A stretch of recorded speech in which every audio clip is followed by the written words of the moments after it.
Praise be to the wonderful name of the Lord Jesus Christ. I greet you all in the matchless name of the Lord Jesus Christ as you join with us in this service this morning. இந்த காலை வேளையிலே இந்த ஆராதனையிலே எங்களோடு கூட இணைந்திருக்கிற உங்கள் யாவரையும் இணையற்ற இயேசு கிறிஸ்துவின் நாமத்தினாலே வாழ்த்துகிறேன். By the abundant grace of the Lord Jesus Christ, we have entered into yet another new week that the Lord has graciously added into our lives. ஆண்டவருடைய அளவற்ற கிருபையினாலே மீண்டும் ஒரு புதிய வாரத்தை நம்முடைய வாழ்க்கையிலே கிருபையாக தேவன் நமக்கு கூட்டி கொடுத்திருக்கிறார். With all the things that is going on in and around the world, உலகத்திலும் உலகத்தை சுற்றி நடக்கிற சம்பவங்கள் யாவும், we need the grace of God more than ever. தேவனுடைய கிருபை தான் நமக்கு இந்த நாட்களிலே அதிகமாய் தேவைப்படக்கூடிய ஒன்று. And the Lord is faithful to his people to protect them, to preserve them, and to lead them and to guide them. தேவன் தம்முடைய ஜனங்களை பாதுகாக்கவும் நடத்தவும் வழிநடத்தவும் போஷிக்கவும் பராமரிக்கவும் அவர் உண்மையுள்ளவராய் இருக்கிறார். With these few words I would like to draw your attention to the word of God. இந்த சில வார்த்தைகளோடு தேவனுடைய வசனத்துக்கு நேராக உங்கள் கவனத்தை கொண்டு செல்ல நான் விரும்புகிறேன். As most all of you know that we have been talking on a series called The Purpose of God in the Life of a Believer. ஒரு விசுவாசியுடைய வாழ்க்கையிலே தேவனுடைய தீர்மானம் நோக்கம் என்னது என்பதை குறித்து நாம் தியானித்து வருகிறதை உங்களில் अनेक பேர் அறிந்திருப்பீர்கள். And today we'll continue with that series, and I would like to speak to you another message on that series today. அதே தொடர் போதனையின் தொடர்ச்சியாக இன்னொரு செய்தியை நான் உங்கள் மத்தியிலே பேச இருக்கிறேன். Let us all stand to honor the reading of தேவனுடைய God's வார்த்தையை word. கனப்படுத்தும்படியாய் நாம் யாவரும் எழுந்து நிற்போம். Let us turn to the book of Isaiah, chapter number 40. ஏசாயா தீர்க்கதரிசன புத்தகம் 40வது அதிகாரம் And let us read verse number 11. 11ஆம் வசனம். Then we'll go to 1 Corinthians chapter number 14 and verse number 20. அதன் பின்பாக 1 கொரிந்தியர் 14வது அதிகாரம் 20வது வசனம். Then the final passage will be from the first epistle of Apostle Peter, chapter number 2 and verse number 2. 1 பேதுரு 2ஆம் அதிகாரம் 1ஆம் வசனம்.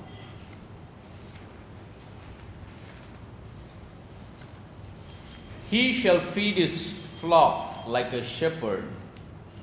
He shall gather the lambs with his arm and carry them in his bosom, and shall gently lead those that are with young. ஏசாயா 40:11. மேய்ப்பனை போல தமது மந்தையை மேய்ப்பார், ஆட்டுக்குட்டிகளை தமது புயத்தினால் சேர்த்து தமது மடியிலே சுமந்து கறவலாடுகளை மெதுவாய் நடத்துவார். 1 Corinthians chapter number 14 and verse number 20. 1 கொரிந்தியர் 14வது அதிகாரம் 20வது வசனம். Says, Brethren, be not children in understanding, howbeit in malice be ye children, but in understanding be men. சகோதரரே, நீங்கள் புத்தியிலே குழந்தைகளாய் இராதேயுங்கள், துர்க்குணத்திலே குழந்தைகளாயும் புத்தியிலோ தேறினவர்களாயும் இருங்கள். 1 Peter chapter 2 and verse number 2, it declares, as newborn babes desire the sincere milk of the word, that ye may grow thereby. தமிழ்ல 3ஆம் வசனம். நீங்கள் 1 பேதுரு 2வது அதிகாரம் 3ஆம் வசனம். நீங்கள் வளரும்படி புதிதாய் பிறந்த குழந்தைகளைப் போல திருவசனமாகிய கலங்கமில்லாத ஞானப்பாலின் மேல் வாஞ்சையாயிருங்கள். May the Lord add his blessing to the reading of his word. வாசிக்க கேட்ட அந்த வேத பகுதியை தேவன் தாமே நமக்கு ஆசீர்வதித்து கொடுப்பாராக. Let us all bow heads and close our eyes for a நாம் word of எல்லாரும் நம்முடைய prayer. தலைகளை வணங்கி கண்களை மூடி நாம் ஜெபிப்போம். Most gracious and loving heavenly Father, இந்த கிருபையும் அன்பும் நிறைந்த பரலோகத்தின் தகப்பனே, thank you for this grand privilege that you have given us to meditate upon your word this morning. இந்த காலை வேளையிலே நம்முடைய வேத வசனத்தை தியானிக்கும்படியாக நீர் கொடுத்த நல்ல ஒரு வாய்ப்புக்காய் தருணத்துக்காய் உமக்கு நன்றி செலுத்துகிறேன். Lord, the scripture declares that you rose again in the first day of the week, and you are present alive and well in our midst today. ஆண்டவரே, நம்முடைய வேத வசனத்தின்படியாக வாரத்தின் முதலான நாளிலே நீர் உயிர்த்தெழுந்தவராய் ஆண்டவரே இந்த காலை வேளையிலே எங்கள் மத்தியிலே நீர் பிரசன்னராய் இருக்கிறதுக்காய் உமக்கு நன்றி செலுத்துகிறோம். We need thine special grace and leadership and guidance this morning. இந்த காலை வேளையிலே நம்முடைய விசேஷித்த கிருபை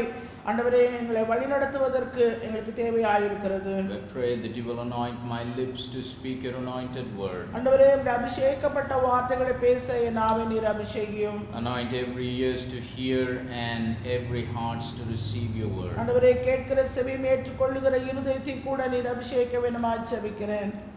Last but not the least, anoint every lives to be transformed by a word. ஆண்டவரே உம்முடைய வார்த்தையினாலே ஒவ்வொருவருடைய வாழ்க்கை மறுரூபம் அடையட்டும். We bind all the power of darkness in the name of the Lord Jesus Christ. எல்லா அந்தகாரத்தின் கிரியைகளை உம்முடைய நாமத்தினாலே கடிந்து கட்டி சபித்து அப்புறப்படுத்துகிறேன். May the liberty of your spirit be with us. உம்முடைய விடுதலையின் ஆவியானவர் எங்கள் மத்தியிலே தங்கியிருக்க வேண்டும் என்று ஜெபிக்கிறேன். Teach to us that which is profitable unto us and lead us and guide us in the way everlasting. ஆண்டவரே பிரயோஜனமாய் இருக்கிறவைகளை நீர் எங்களுக்கு போதித்து நித்தியமான பாதைக்கு நேராய் நீர் எங்களை நடத்தும் வழி நடத்தும். We give you all the glory, honor and praise. சகல துதி கன மகிமை உமக்கு செலுத்துகிறோம். For we ask all of these wonderful blessings in the precious name of the Lord Jesus Christ. இந்த எல்லா ஆசீர்வாதங்களையும் ஏற பெற்ற நம்முடைய நாமமாகிய இயேசு கிறிஸ்துவின் நாமத்தினாலே கேட்கிறேன். Amen. Amen. Please be seated. தயவு செய்து உட்காரும். In the last week, I spoke to you that our immediate focus after being born in Christ should be on the growth. கடந்த வாரத்தில் நான் பேசினது என்னவென்றால் நாம் மறுபடியும் பிறந்த உடனே நம்முடைய கவனம் முதலாவதாக இருக்க வேண்டியது வளர்ச்சியிலே இருக்க வேண்டும் என்று. It is just as it is in the natural. இயற்கையிலே எப்படியோ அப்படியே After a baby is born into this world, உலகத்திலே ஒரு குழந்தை பிறந்த உடனே the excitement stays until the time the baby is born. அந்த குழந்தை பிறக்கிற வரைக்கும் தான் அந்த ஆர்வம் நமக்குள்ளே அதிகமாக இருக்கும். But after the birth happens, ஆனால் அந்த பிறப்பு ஏற்பட்ட உடனே the immediate focus and concentration it shifts to the growth of the baby. உடனடியாக அந்த குழந்தையின் மீது உண்டாகிற ஒரு கவனம் என்னவென்றால் அந்த குழந்தை வளர்ச்சியிலே கவனம் உண்டாகும். That is even very important for the life that we are living in Christ. கிறிஸ்துவுக்குள் வாழ்கிற இந்த வாழ்க்கைக்கு கூட அது மிகவும் அவசியமாய் When a person is born again, he is excited about his rebirth. ஒரு மனுஷன் ஆண்டவருக்குள்ளே மறுபடியும் பிறந்தவுடனே தன்னுடைய மறுபிறப்பை குறித்து ஆர்வம் உள்ளவனாய் இருக்கிறான். He is excited about his initial experience in being born again in the family of God. தேவனுடைய குடும்பத்திலே மறுபடியும் பிறந்த அந்த புதிதான ஒரு அனுபவத்திலே அவன் அதிக உற்சாகத்தோடு ஆர்வத்தோடு இருப்பான். But it is very important that he should not be stuck with that initial experience. அந்த ஆரம்ப அனுபவத்தோடு அங்கே அவன் நின்று விடக் கூடாது. Because the scriptures very clearly declared ஏனென்றால் வேதவசனம் மிகவும் நமக்கு தெளிவாக அறிவிக்கிறது என்னவென்றால் that we must move on from that initial experience, the Pentecost, to perfection. அந்த ஆரம்ப அனுபவமாகிய பெந்தெகோஸ்தே அனுபவத்திலே இருந்து பரிபூரண நிலைக்கு நாம் கடந்து போக வேண்டியவர்களாய் நாம் இருக்கிறோம். And we cannot move from Pentecost to perfection unless we grow in Christ. கிறிஸ்துவுக்குள்ளே நாம் வளராமல் ஆரம்ப அனுபவமாகிய பெந்தெகோஸ்தே அனுபவத்திலிருந்து தேவனுடைய பரிபூரண நிலைக்கு நாம் கடந்து செல்ல முடியாது. In the book of Hebrews, the writer writes and he says, let us leave those initial experience and move on to perfection. எபிரேயருக்கு எழுதின நிருபத்திலே எழுத்தாளர் எழுதுகிறார், ஆரம்ப அனுபவங்களை அதிலே நின்று விடாமல் நாம் பரிபூரணமாகும்படி கடந்து போவோமாக என்கிறார். If someone who is born deny to grow, he will eventually die. ஒருவன் மறுபடியும் பிறந்து அவன் வளராமல் இருந்தானால் அவன் மரித்து போகிறவனாய் இருப்பான். That is why it is very important that even for a born again believer, he must focus and concentrate on the growth in Christ. அதனாலதான் ஒரு மறுபடியும் பிறந்த ஒரு விசுவாசி அந்த பிறந்த நிலையிலே ஆரம்ப நிலையிலே இருந்து விடாமல் கர்த்தருக்குள்ளே தான் வளர வேண்டும் என்கிற ஒரு காரியம் அவனுக்கு உண்டாகும். Because the scriptures very clearly declares ஏனென்றால் வேதவசனம் மிகவும் தெளிவாக சொல்கிறது, if someone is stuck with his initial experience, ஒருவன் ஆரம்ப அனுபவத்தோடு அப்படியே நின்று விடுவானானால், if someone refuses to move from his initial experience to grow in the Lord, அனுபவத்திலிருந்து கர்த்தருக்குள்ளே வளர்கிற எதிர்பார்க்கிற வளர்ச்சியிலே அவன் வளர மறுப்பானானால் he will die a death where he will never recover again. அவன் மீண்டுமாய் புதுப்பிக்க கூடாதபடி அவன் உயிர்ப்பிக்க கூட முடியாதபடி ஒரு மரண நிலைக்குள்ளாக கடந்து போகிறான். That's what the same writer to the Hebrews says in Hebrews chapter 6. அதைத்தான் எபிரேயர்களின் நிருபம் 6வது அதிகாரத்திலே நாம் பார்க்கிறோம். When someone refused to move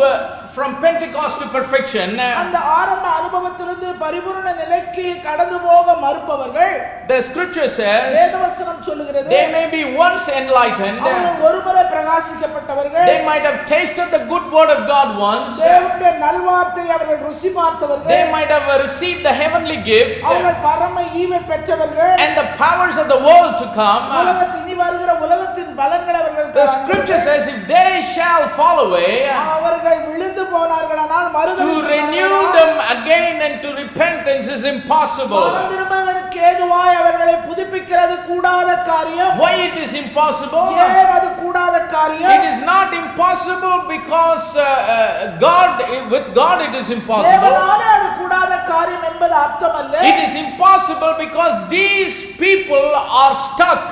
இந்த ஜனங்கள் அப்படியே ஆரம்ப நிலையிலே நின்று They விட்டார்கள். refuse to grow.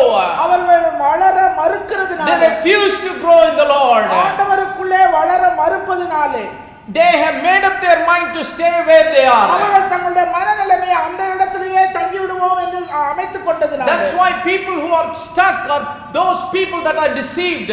அவிதமான ஜனங்கள் அதனால தான் அவர்கள் வஞ்சிக்கப்படுகிற ஒரு நிலைமைக்கு கடந்து That is why it is very important to focus and concentrate on our growth. அதனால நம்முடைய வளர்ச்சியை குறித்த ஒரு கவனம், அதிலே ஒரு பொறுப்பு நமக்கு And it உண்டாயிருக்கிறது. is very important for us to focus on the growth of a believer. ஒரு விசுவாசனுடைய வளர்ச்சியிலே நாம் கவனம் செலுத்த நாம் இருக்க வேண்டும். So what is very important for growth? ஒரு வளர்ச்சிக்கு எது மிகவும் முக்கியம்? What is important for the growth of a believer who is born again in Christ? கிறிஸ்துவுக்குள்ளே மறுபடியும் பிறந்த ஒரு விசுவாசி கிறிஸ்துவுக்குள்ளே வளர்வதற்கு எது அவனுக்கு முக்கியம்? Apostle Peter, who wrote about the rebirth through the incorruptible seed of God's word at the end of the first chapter in 1 Peter, 1 பேதுரு 1வது அதிகாரத்தின் இறுதியிலே அழிவில்லாத தேவனுடைய வார்த்தையினாலே மறுபடியும் ஜனிப்பிக்கப்படுகிறதை பிறக்கிறதை சொல்லுகிறார். when he began writing the second chapter of 1 Peter, 2வது அதிகாரத்தின் ஆரம்பத்தை அவர் எழுத ஆரம்பிக்கும்போது,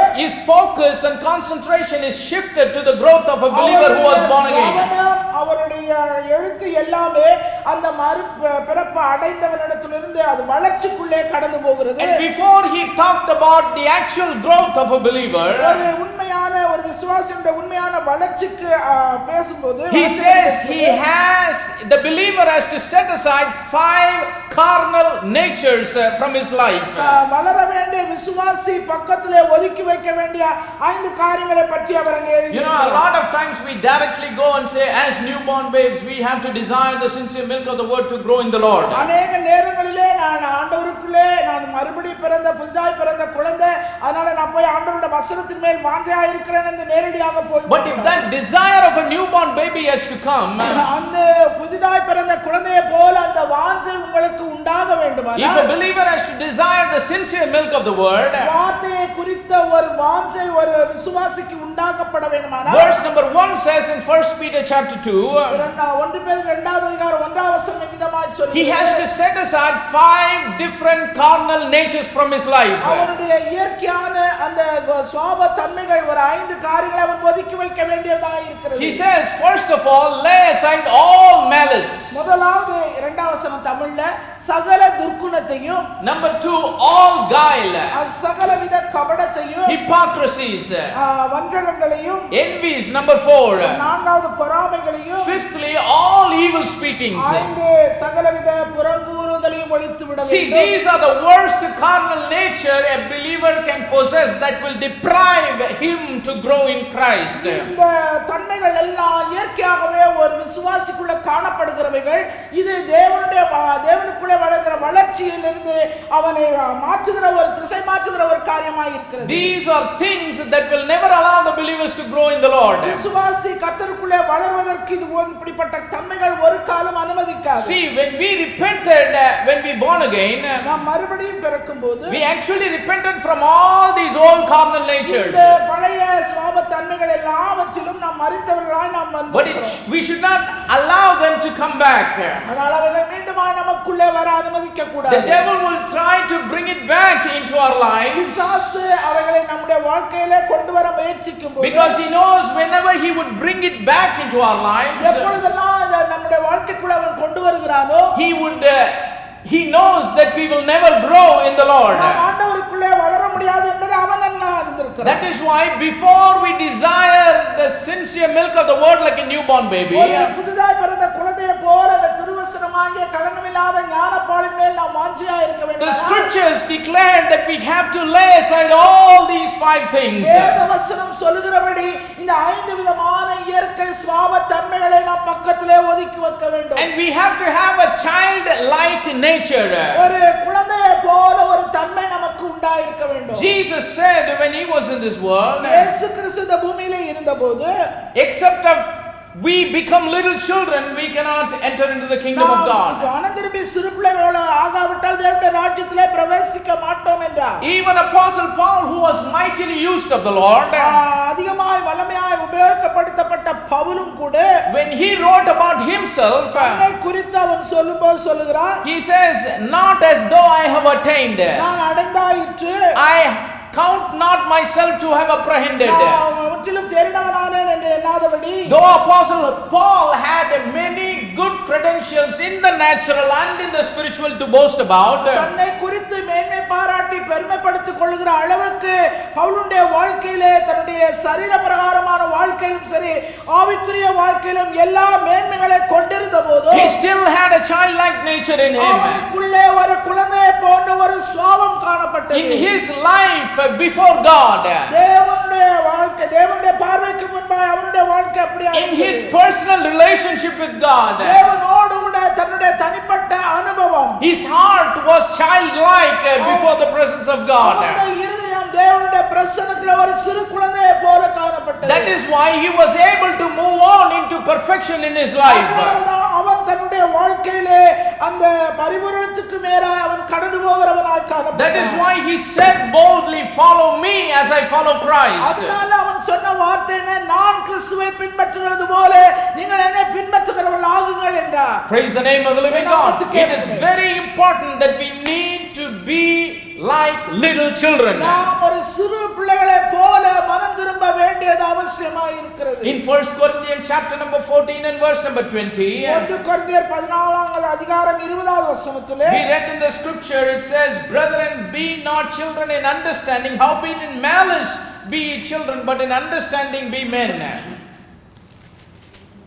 சகோதரரே, நீங்கள் புத்தியிலே குழந்தைகளாய் இராதீங்கள், துர்க்குணத்திலே குழந்தைகளாயும் புத்தியிலோ தேறினவர்களாயும் இருங்கள். The children doesn't have much malice when they grow up, இந்த குழந்தைகள் வளரும்போது அவர்கள் அதிகமான துர்க்குணம் அவர்களுக்கு but இருக்காது. only men they have malice in their life. ஆனா வளர்ந்து முதிர்ந்தவர்களுக்குள்ளே அந்த துர்க்குணம் But காணப்படுகிறது. children, they are very poor in their understanding. அவர்கள் புரிந்து கொள்ளுதலிலே புத்தியிலே குழந்தைகள் மிகவும் ஒன்றுமில்லாமல் I believe இருக்கிறார்கள். that's why Apostle Paul says here, or writes here, அப்போஸ்தலனாகிய பவுல் இங்கே எழுதுகிறார், be not children in understanding, but in malice be ye children.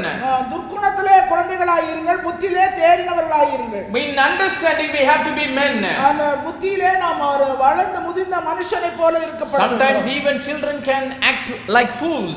சில நேரங்களிலே பிள்ளைகள் வந்து முட்டாள்களை போல அவர்கள் நடந்து So கொள்வார்கள். we cannot justify our foolishness and say, brother, God, Jesus told us to become little children.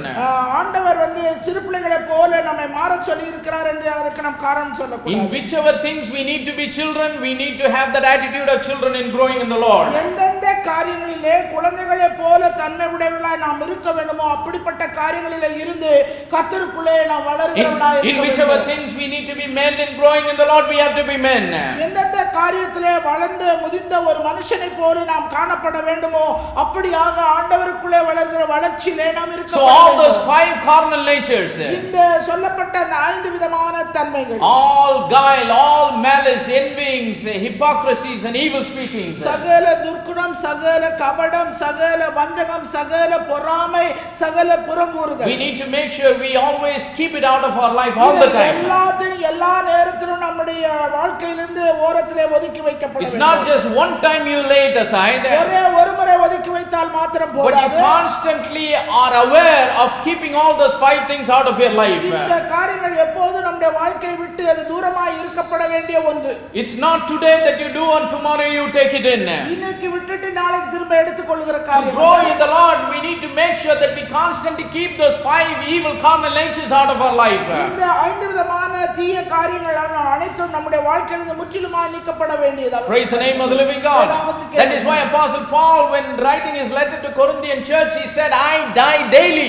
அதனால தான் கொரிந்து சபைக்கு பவுல் அப்போஸ்தலன் எழுதுகிறார், நான் அனுதினமும் சாகிறேன். To what he was dying daily? எதுக்காக, எந்த காரணத்துக்காக அவர் daily He was dying to his carnal natures every day. ஒவ்வொரு நாளும் தன்னுடைய இயற்கை சுபாவத்துக்கு அவர் அனுதினமும் சாகிறார். He meant to say, I die to all malice every day. நான் ஒவ்வொரு நாளும் சகல துர்க்குணத்துக்கும் சாகிறேன். I die to all guile every day. நான் சகல கபடத்துக்கும் மரிக்கிறேன். I die to hypocrisies every day. நான் சகல வஞ்சகங்களுக்கும் நான் மரிக்கிறேன். I die to envies every day. நான் சகல பொறாமைகளுக்கு நான் I மரிக்கிறேன். die to all evil speakings every நான் day. சகலவித புறங்கூறுதலுக்கும் நான் He மரிக்கிறேன். said in 1 Corinthians 15:31, 1 கொரிந்தியர் 15:31 I protest by your rejoicing which I have in Christ Jesus our Lord, I die daily. நான் அனுதினமும் சாகிறேன், அதை நம்முடைய கர்த்தராகிய கிறிஸ்து இயேசுவினால் உங்களை குறித்து நான் பாராட்டுகிற மேன்மை கொண்டு சத்தியமாய் சொல்லுகிறேன். One of the great men of God that lived in the face of this earth was brother Sadhu Sundar Singh. நம்முடைய பூமியிலே வாழ்ந்த ஒரு மிகப்பெரிய வல்லமையான மனுஷன் சாது Sundar Singh. In fact, he was born in India and he lived his life as a minister of the gospel and also as a saint of God. நம்ம இந்திய தேசத்துல பிறந்து வளர்ந்தவர், சுவிசேஷத்துக்காக தன்னுடைய வாழ்க்கையை அர்ப்பணித்து செயல்பட்ட ஒரு மனுஷன். He once made a very astounding statement in his life. தன்னுடைய வாழ்க்கையில ஒரு அழுத்தமான ஒரு காரியத்தை அவர் அறிக்கையிட்டார். He said that dying for Christ is easy. கிறிஸ்துவுக்காக மரிக்கிறது என்பது சுலபம். But living for Christ is difficult. ஆனா கிறிஸ்துவுக்காக வாழ்வது என்பது மிகவும் கடினம். So why dying is easy and living is difficult? ஏன் வந்து மரிக்கிறது சுலபம், வாழ்வது கடினம்? He said if you die for Christ you die only once. நீங்க மரித்தீர்களானால் ஒரு முறை தான் மரிக்க முடியும். If you die for Christ you die only once. கிறிஸ்துவுக்காக நீங்கள் மரிக்க வேண்டுமானால் ஒரு முறை தான் மரிக்க முடியும். But he said if you have to live for Christ you have to die every day.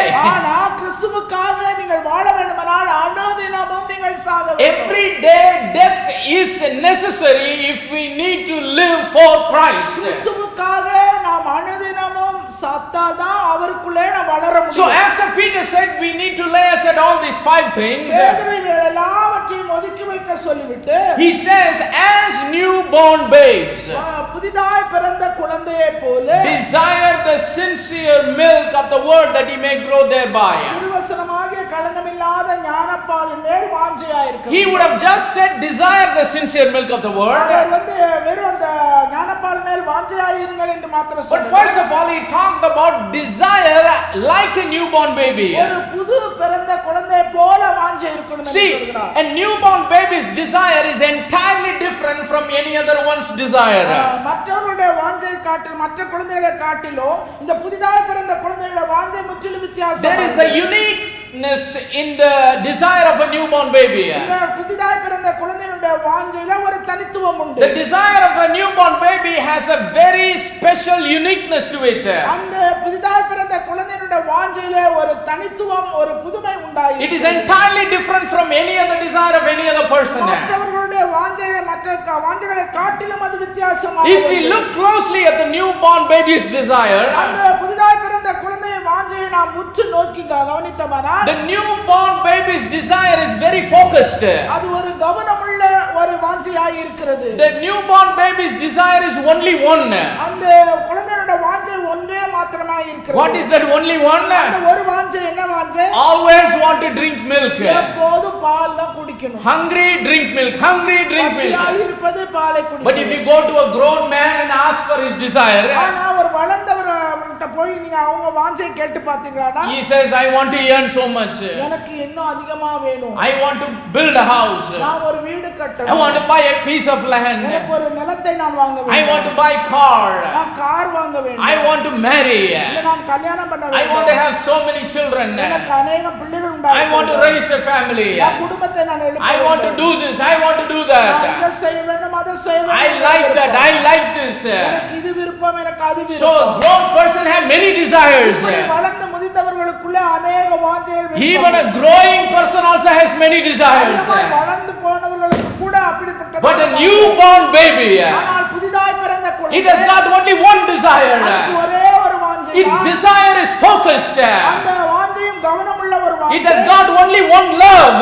ஒரே ஒரு வாஞ்சை. It has got passion for only one thing. ஒரே ஒரு காரியத்திலே மாத்திரம் தன்னுடைய கவனம் ஆர்வத்தை It knows nothing but one thing. வேற எதுவுமே அதுக்கு வேணாத ஒன்றே தவிர What is that one thing? அந்த ஒரு காரியம் என்ன? That when I get hungry, நான் எப்பலாம் பசியா இருப்பேன் I need milk. எனக்கு பால் வேணும். When I get hungry, நான் பசியா இருப்பேன் I need milk. It doesn't care about anything. எதை பற்றி கவலைப்படுகிறது? It doesn't look at anything else and desire for it. தன்னுடைய வாஞ்சைக்காக வேற எதையும் நோக்குகிறது இல்லை. Its focus is not distracted. அவருடைய கவனம் எந்த விதத்திலும் The சிதறடிக்கப்படவில்லை. desire of a newborn baby is not a distracted desire. குழந்தையுடைய புதிதாய் பிறந்த குழந்தையுடைய கவனம் சிதறடிக்கப்படாத ஒரு கவனம். It is a focused and undistracted desire. அது சிதறடிக்கப்படாத கவனமுள்ள ஒரு கவனம். All that it knows is அது தெரிந்ததெல்லாம் ஒண்ணே ஒண்ணுதான். whenever it is hungry, எப்பொழுதெல்லாம் பசியா இருக்கிறதோ it should make a noise. ஒரு சத்தத்தை It கொடுக்கிறது. should make a cry ஒரு அழுகை உண்டாக்குகிறது. and connect with the souls. அந்த எங்க அதுக்கு துரிய ஆகாத ஆதாரம் ஏதோ அதோடு கூட இணையும். Praise the name of the living God. Because the baby knows when it's hungry it has to cry. ஏனென்றால் அழுதா பசியா இருந்தால் அழ வேண்டும் என்பது இந்த குழந்தை. And if it cries, it will get what it desires. அப்படியே அது அழுது சத்தம் போடும்போது அதனுடைய தேவை சந்திக்கப்படுகிறது. That has to be the nature of a new born again believer.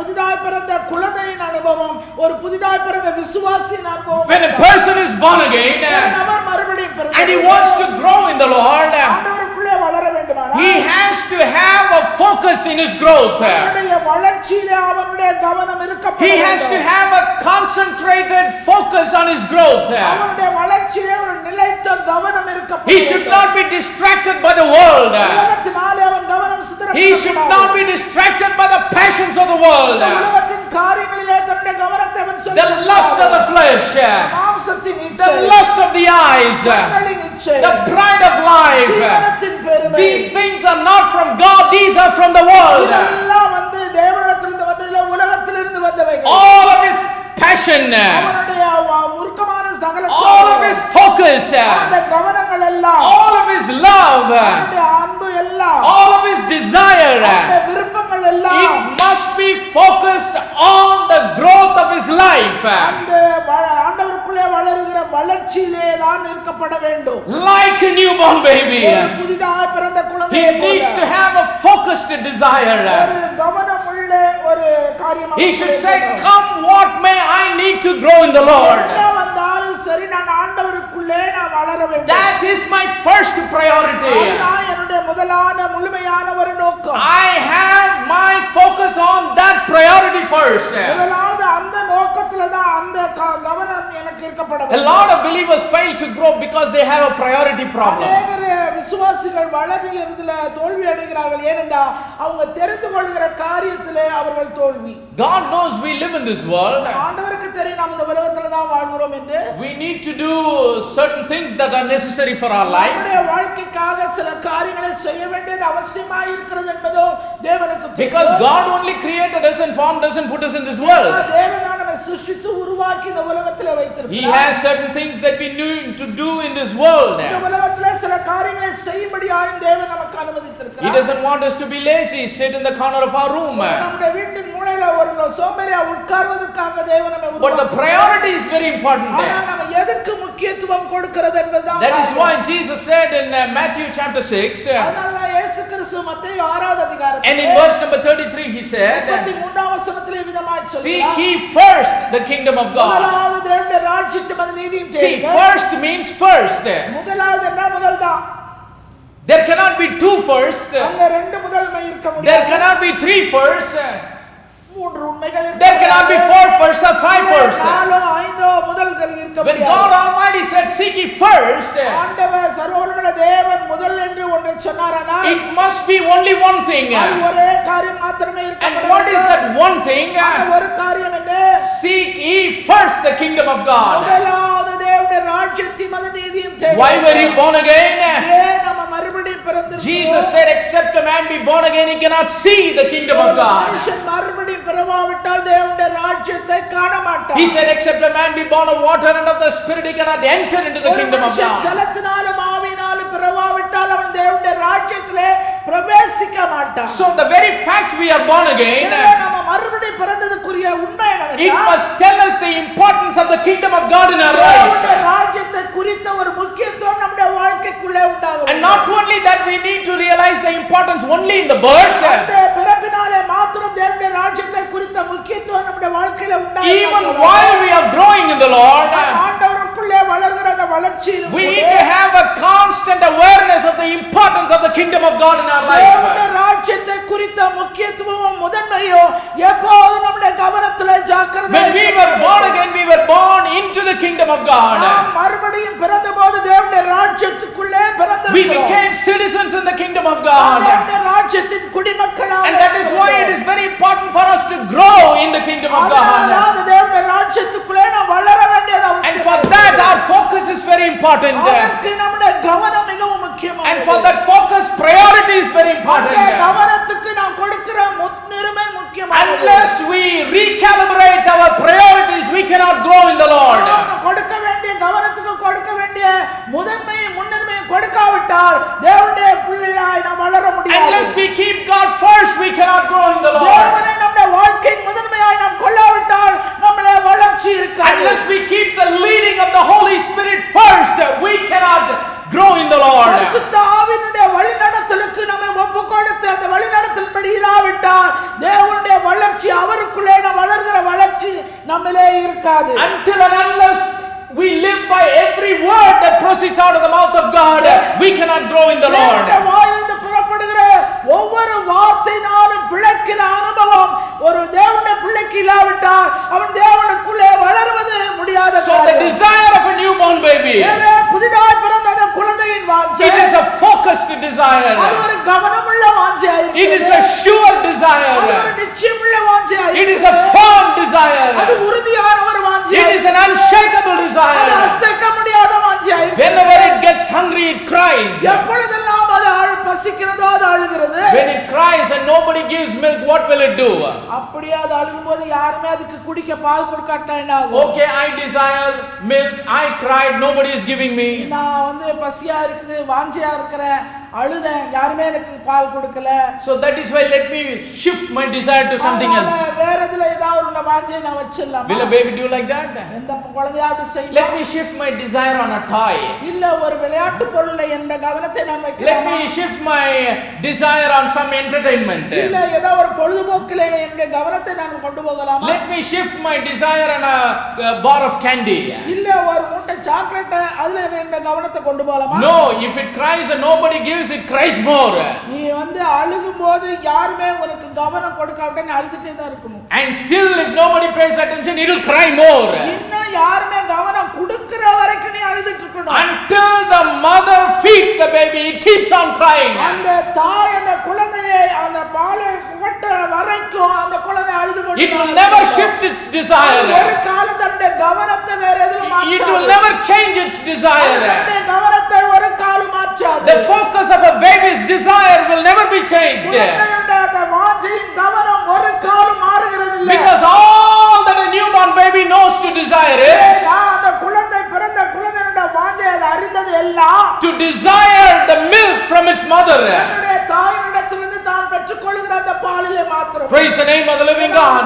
That is why every time it cries out, அதனாலதான் ஒவ்வொரு முறை அது அழுகும்போது it is giving a signal to its mother that it wants to drink some milk. தன்னுடைய தாய்க்கு ஒரு signal கொடுக்குது நான் பசியா இருக்கேன் எனக்கு நீ பால் It wants to connect itself to the source. அது நம்மை எந்த ஆதாரம் தன்னை திருப்திப்படுத்துகிறதோ அதுக்குள்ளே தன்னை கவனத்தை கொண்டு போகும். Is the desire of a newborn baby. அதுதான் ஒரு புதிதாய் பிறந்த குழந்தையை போல கவனம். Praise the name of the living God.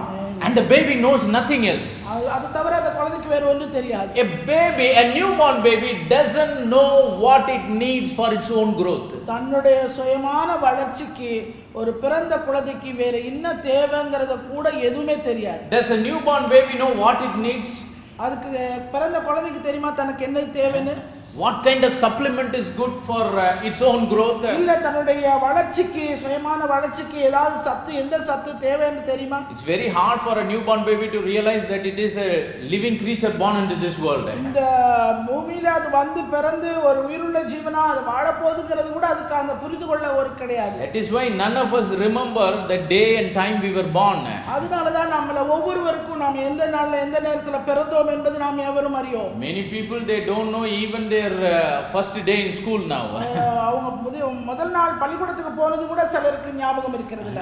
Only the father and mother have to say what kind of drama we put when we went to school. பள்ளிக்கூடத்துக்கு போகும்போது எப்படிப்பட்டதான drama எல்லாம் நம்ம செஞ்சோங்கறத நம்முடைய தாய் தகப்பன் நமக்கு It took a good few years for us to realize who we are. கொஞ்சம் வருஷ காலம் எடுக்கிறது நாம் யார் என்பதை நாமே அறிந்து கொள்வதற்கு. So in that case can a newborn baby know what it needs for its growth? காரியம் இப்படி இருக்கும்போது ஒரு புதிதாய் பிறந்த குழந்தைக்கு தன்னை பற்றி என்ன தெரியும்? I need this vitamin this much. இந்த விட்டமின் எனக்கு இது அளவு வேணும். I need that supplement this much. அந்த சத்து பொருள் எனக்கு இந்த அளவு வேணும். I need this nutrition this much for my growth. இந்த சத்து எனக்கு இந்த அளவுக்கு தேவை என்று சொல்லும். A newborn baby doesn't know what it needs for its own growth. தன்னுடைய சுயமான வளர்ச்சிக்கு ஒரு புதிதாய் பிறந்த குழந்தைக்கு என்னது தேவை என்று ஒன்றும் தெரியாது. Also it doesn't have the ability to feed itself. அது மாத்திரமல்ல தன்னை தானே போஷித்துக் கொள்ளவும் அதற்கு அறியாது. So a newborn baby ஒரு புதிதாய் பிறந்த to குழந்தை fulfill its desire தன்னுடைய வாஞ்சையை நிறைவேற்ற வேண்டுமானால் it relies on a source. அது ஒரு ஆதாரத்தின் மேலே சார்ந்து கொள்கிறதாய் இருக்கிறது. What is the source for a newborn ஒரு baby? புதிதாய் பிறந்த குழந்தைக்கு ஆதாரம் எது? The mother is the source of a newborn baby. அந்த தாய் தான் அந்த புதிதாய் பிறந்த குழந்தைக்கு ஆதாரம். Same way everyone that is born again into the kingdom of God, ஒவ்வொருவரும் புதிதாய் மறுபடியும் பிறந்த ஆண்டவருடைய ராஜ்யத்துக்கு பிறந்த ஒவ்வொருவரும் they don't know what they need for their own growth. அவர்களுடைய சுய வளர்ச்சிக்கு அவர்களுக்கு என்னது தேவைன்னு தெரியாது. That is why we need to become little children. அதனால தான் நம்ம சிறு பிள்ளைகளாய் நாம மாறுகிறோம். Just because we are grown in our flesh, நம்முடைய மாம்சத்திலே நாம் வளர்ந்தாலும் கூட just because we are grown in our carnal mind, நம்முடைய இயற்கை மனதிலே சிந்தனையில நாம் வளர்ந்தாலும் we cannot make the mental calculations what we need for our spiritual growth. நம்முடைய ஆவிக்குரிய வளர்ச்சிக்கு நமக்கு என்னது தேவை என்று நம்முடைய சிந்தையிலே நாம் தீர்மானிக்க முடியாது. Like a newborn baby doesn't know what it needs for his own growth, எப்படி ஒரு புதிதாய் பிறந்த குழந்தை தன்னுடைய வளர்ச்சிக்கு என்னது தேவை என்று அறியாமல் a born again believer also doesn't know anything what he needs for his own growth. மறுபடியும் பிறந்த ஒரு விசுவாசியும் தன்னுடைய ஆவிக்குரிய வளர்ச்சிக்கு என்னது தேவை என்று அறியார். But only one person knows what we as born again believers need. மறுபடியும் பிறந்த விசுவாசி ஒருவனுக்கு என்னது தேவை என்பதை ஒரே ஒரு நபரால் மாத்திரமே அறிய முடியும். Who is that one? அந்த அறிந்தவர் யார்? He is the one from which we were born.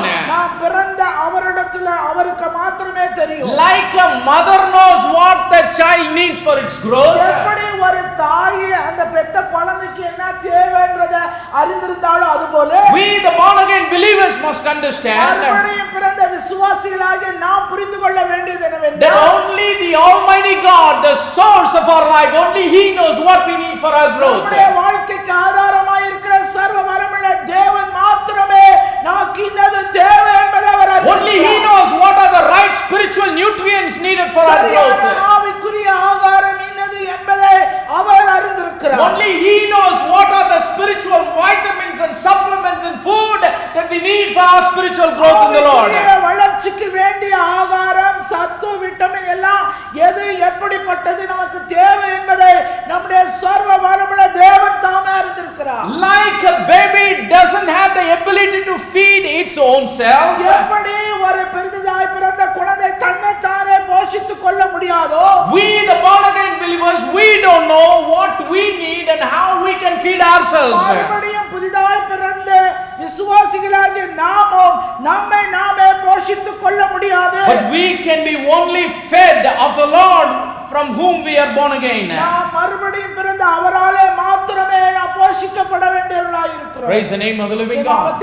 That's why a baby, when it's hungry, it doesn't do anything on its own. அதனால தான் பசியா இருக்கிற குழந்தை தன்னால வேற எதையும் செய்ய முடியாம ஒரே ஒரு காரியத்தை It doesn't know how to feed itself. தன்னை தானே அது போஷித்துக் கொள்ள அறியாது. That is why it doesn't have the ability to feed its own self. அதனால அதுக்கு தன்னை தானே போஷித்துக் கொள்ள ஆற்றலும் அதுக்கு But கிடையாது. what does it do? ஆனா அதுக்கெல்லாம் செய்யற ஒரே காரியம் It has only desire. அதுக்கு வாஞ்சை இருக்குது. And because of the desire, it gives a cry, it gives a sound, it gives a noise. அது ஒரு சத்தத்தை கொடுக்கிறது, ஒரு அழுகையை தெரிவிக்கிறது. It cries, it calls out. அது தனக்குள்ள இருக்கிற வாஞ்சையை கூப்பிட்டு சொல்லுது. Only the mother knows what the child needs for his growth. குழந்தையோட தாய்க்கு மாத்திரமே தெரியும் குழந்தைக்கு என்னது தேவை. Only the mother has the ability to feed the child. அந்த தாய்க்கு மாத்திரமே அந்த குழந்தையை போஷிக்கக்கூடிய ஆற்றல் உண்டு. In the same way, அதே போலவே when we are born again, நாம் மறுபடியும் பிறந்தபோது all we need to have is the right desire of a newborn நமக்கு baby. வேண்டியதெல்லாம்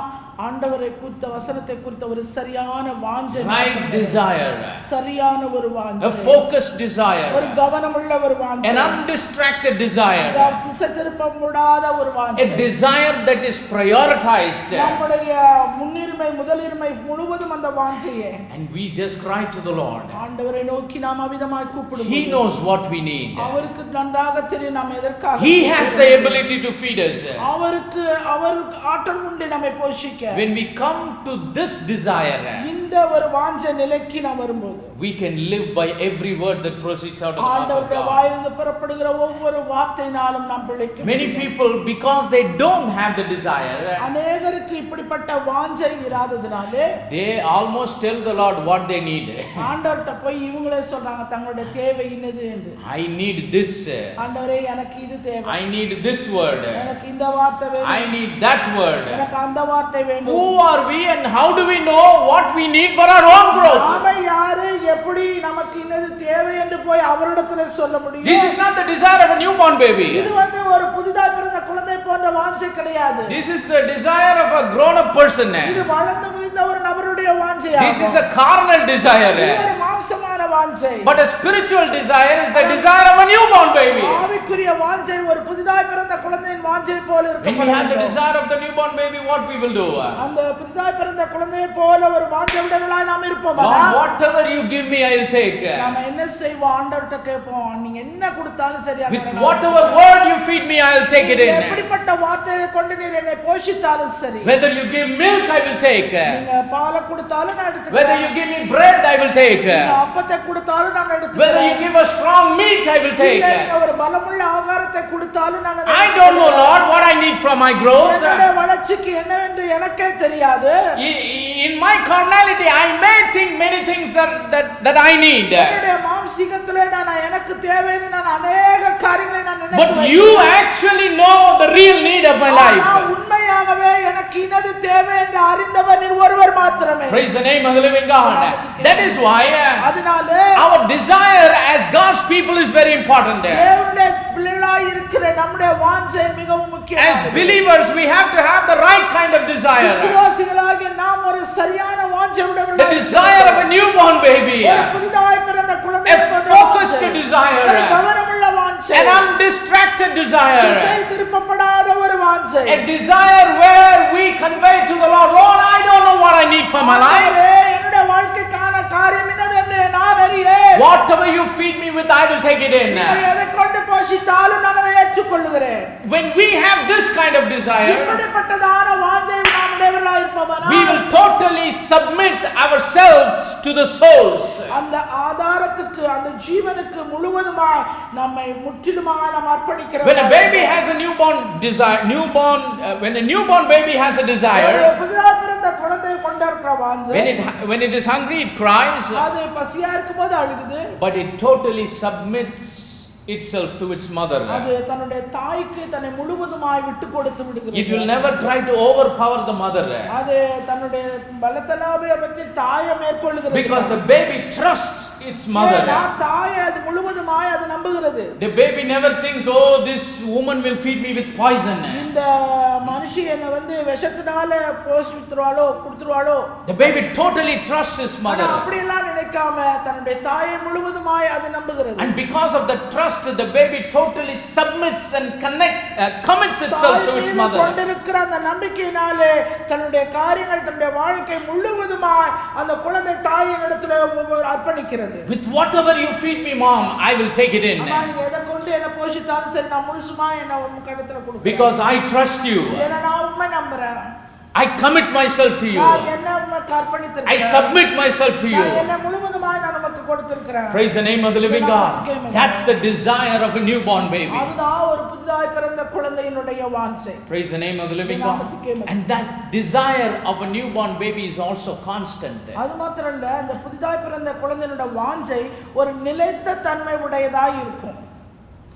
This desire is not a one-time desire. Will a baby desire for milk only one time?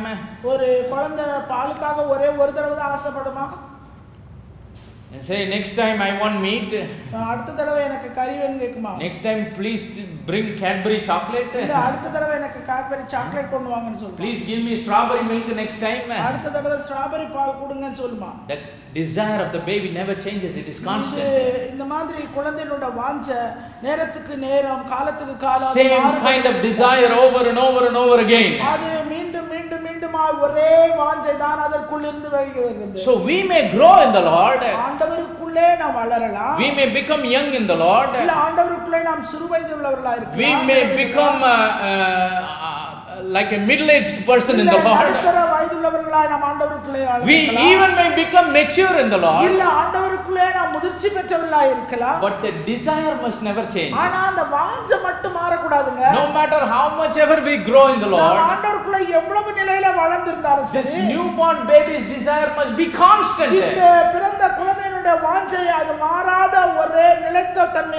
It must never change as the time goes. The desire must never fade as the time goes. The desire must never lose its focus as the time grows. No matter how much ever we grow in the Lord, this desire of a newborn baby is very important. Because the scripture is talking about not the desire of the newborn baby when it is a newborn baby.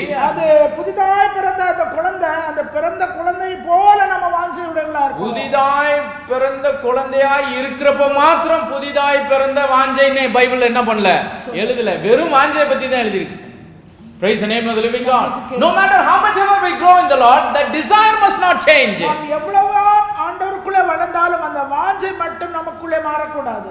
Why? We are always newborn. What does the scripture say? 2 Corinthians chapter number 5 verse number 17.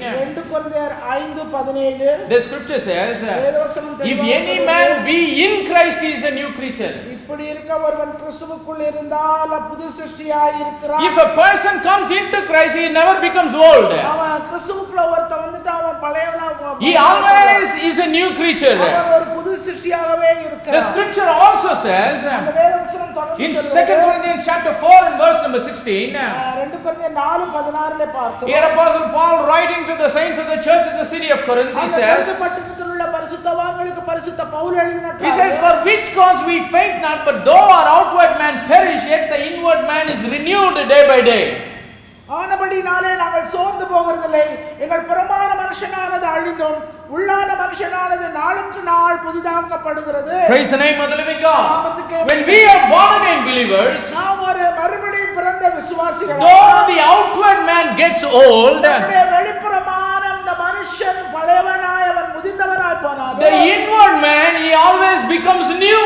அந்த உள்ளான மனுஷன் அவன் புதிதாக்கப்படுகிறான். See, everything in this world, every material thing in this world, it gets old. As time goes, it gets old. For example, if I buy a mobile phone today, what will I say tomorrow? என்ன This சொல்லுவேன், mobile phone is 1 day old. ஒரு நாள் அது பழையதான mobile phone. But actually, if you see, ஆனா உண்மையில அத they would have manufactured it few months before. எத்தனை மாசத்துக்கு முன்னாடி அவன் அதை உருவாக்கி. But what I mean to say, ஆனா நான் சொல்ல வர காரியம், since the time I bought it, it is 1 day old. நான் வந்து வாங்குன அந்த நாள்ல இருந்து அது ஒரு நாள் பழதாயிருக்கு. What will I say about the same in the next week? அடுத்த வாரம் அதே காரியத்தை பத்தி நான் I say it is 1 week old. அது ஒரு வாரம் அது பழதாயிருக்கு. What will I say about the same product after 1 month? ஒரு மாதத்துக்கு பின்பு அதே பொருளை நான் என்ன I சொல்றேன், bought this 1 month before, it is 1 month old. இது ஒரு மாசத்துக்கு முன்னாடி வாங்குனனால இது ஒரு மாசம் பழசு. What will I say next year? I'll say it is 1 year old. இல்ல அடுத்த வாரம் அடுத்த வருஷம் சொல்வேன்னா இது ஒரு வருஷம் பழசு. So everything in this world, உலகத்தில் இருக்கிற சகல காரியங்களும் it grows old. அதெல்லாம் பழதாய் போய் கொண்டிருக்கிறது. But when we are born again in Christ, ஆனா கிறிஸ்துவுக்குள் நாம் மறுபடியும் பிறக்கும்போது, if you are born again yesterday, நேற்று நீங்கள் மறுபடியும் you are not பிறக்கிறீர்கள், 1 day old, you are 1 day new. நீங்கள் ஒரு நாள் பழையவர்கள் அல்ல, ஒரு நாள் புதியவர்கள். Praise the name of the living God. What do you say next week? அடுத்த வாரம் என்ன சொல்லுவீங்க? I am 1 week new in Christ. கிறிஸ்துவுக்குள்ளே ஒரு வாரம் நான் புதிதாக. What do you say after 1 month? ஒரு மாதத்துக்கு பின்ன I am 1 month new in Christ. கிறிஸ்துவுக்குள்ளே ஒரு மாதத்துக்கு பின்ன. What do you say next year? அடுத்த வருஷம் என்ன I am சொல்லுவீங்க? 1 year new in Christ. கிறிஸ்துவுக்குள்ளே ஒரு So வருஷம் in புதிதாக. Christ we never get old. எனவே கிறிஸ்துவுக்குள்ளே நாம் ஒரு காலம் பழையதாய் போகிறதில்லை. That's what the scripture says. அதைத்தான் வேதவசனம் சொல்லுகிறது. Though the outward man gets old, வெளிப்புறமான மனுஷன் அவன் பழையதாய் the inward man, உள்ளான the மனுஷன் born again personality, மறுபடியும் பிறந்த ஆள் தத்துவமானவன் he is renewed day by day. நாளுக்கு நாள் புதிதாக்கப்படுகிறார். That is why even the desire also have to be new. அதனாலதான் அவனுடைய வாஞ்சையும் நாளுக்கு நாள் அது புதிதாக Newborn baby's desire must be there for every person that is born again. அந்த மறுபடியும் பிறந்த அந்த அனுபவம் பெற்ற ஒரு விசுவாசி புதிதாய் பிறந்த குழந்தை போன்ற வாஞ்சை உடையவனாய் எப்போதும் இருப்பான். No matter how much ever we grow in the Lord, அவருக்குள்ளே எவ்வளவு காலம் நாம் வளர்ந்திருக்கிறோம், we are still new in Christ. கிறிஸ்துவுக்குள்ளே இன்னும் நாம் புதியவர்களாய் That's இருக்கிறோம். why as newborn babes, அதனாலதான் புதிதாய் பிறந்த குழந்தைகளைப் போல desire, வாஞ்சை, அந்த வாஞ்சை, it's a prioritized desire. அது வந்து முதல் தரமான ஒரு It's a வாஞ்சை, focused அது desire. கவனமுள்ள ஒரு வாஞ்சை, It's an undistracted அது desire. கவனம் திசை திருப்பப்படாத ஒரு வாஞ்சை, It is a constant ஒரு desire. நிலைத்த ஒரு வாஞ்சை, It is a committed desire. அது மாத்திரமல்ல அர்ப்பணிக்கப்பட்ட ஒரு வாஞ்சை, It is a submitted desire. முழுவதுமாய் தன்னை ஒப்பு கொடுத்த ஒரு வாஞ்சை. Praise the name of the living God. நாமத்துக்கு ஆமென். And then the scripture says, தொடர்ந்து வேதவசனம் சொல்லுது. 1 Peter chapter 2 and verse number 2, இந்த பேதுரு 2வது அதிகாரம் 2ஆம் வசனம். Apostle Peter, who said what kind of a desire we must have, எப்படிப்பட்டதான வாஞ்சை உடையவர்களாய் நாம் இருக்க வேண்டும் என்று சொன்ன he பேதுரு also says on what we must desire. நாம எதில வாஞ்சையாய் இருக்க வேண்டும் என்று அவர் சொல்லுகிறார். He says, as newborn babes, desire the sincere milk of the word. கலங்கமில்லாத ஞானப்பாலின் மேல் வாஞ்சையாய் இருக்க You வேண்டும். know, this word sincere in King James version is old English. King James வெர்ஷன்ல அது பழைய ஆங்கிலம். அது Sincere milk of the word means unadulterated milk of the word. கலங்கமில்லாத ஆண்டவருடைய வார்த்தையாகி ஞானம். We all know what is adulteration. நமக்கு எல்லாருக்கும் தெரியும் என்ன கலப்படம் என்றால் என்னன்னு. Because we are living in a world where it's impossible for us not to know what is adulteration. அது கலப்படம் என்னது என்பது தெரியாம வாழக்கூடிய ஒரு உலகம் இது இல்ல. I have heard of many things. நான் अनेक காரியங்களை நான் கேள்வி. Even we see many things on the television. தொலைக்காட்சியிலே நாம் अनेक காரியங்களை நாம் பார்க்க முடியும். Mixing brick powder in chili powder. மிளகாய் பொடியில செங்கல் தூள் கலக்கிறது. Have you known that? Adulterating chili powder with brick powder. செங்கல் தூளை போய் மிளகாய் பொடியில. What is the connection between brick and chili? செங்கலுக்கும் மிளகாய் தூளுக்கும் என்ன சம்பந்தம்? Only thing, it looks the same. அது பார்க்கிறதுக்கு ஒரே மாதிரியா இருக்கு. But they are entirely different. ஆனா முற்றிலும் அது வேறுபட்ட காரியம். One is an actual food. ஒன்னு உண்மையான ஒரு உணவு பண்டம். The other one is just used to build structures. அடுத்து வந்து கட்டடம் கட்டறதுக்கு உபயோகப்படுகிற செங்கல். But how they do it? ஆனா அதை எப்படி அவங்க செய்றாங்க? Even in milk they are adulteration. அதுபோல பாலிலேயும் அவங்க கலப்படம் பண்றாங்க. 20-30 years before, 20-30 வருஷத்துக்கு முன்னாடி I know a milkman that would travel from I don't know what's the name of that village. Mullikolathur, I think. முள்ளிக்குளத்தூர்ல இருந்து ஒரு பால்காரன் வருவான். He first sold milk in cycle. அவன் சைக்கிள்ல பால் வித்துட்டு வந்தான்.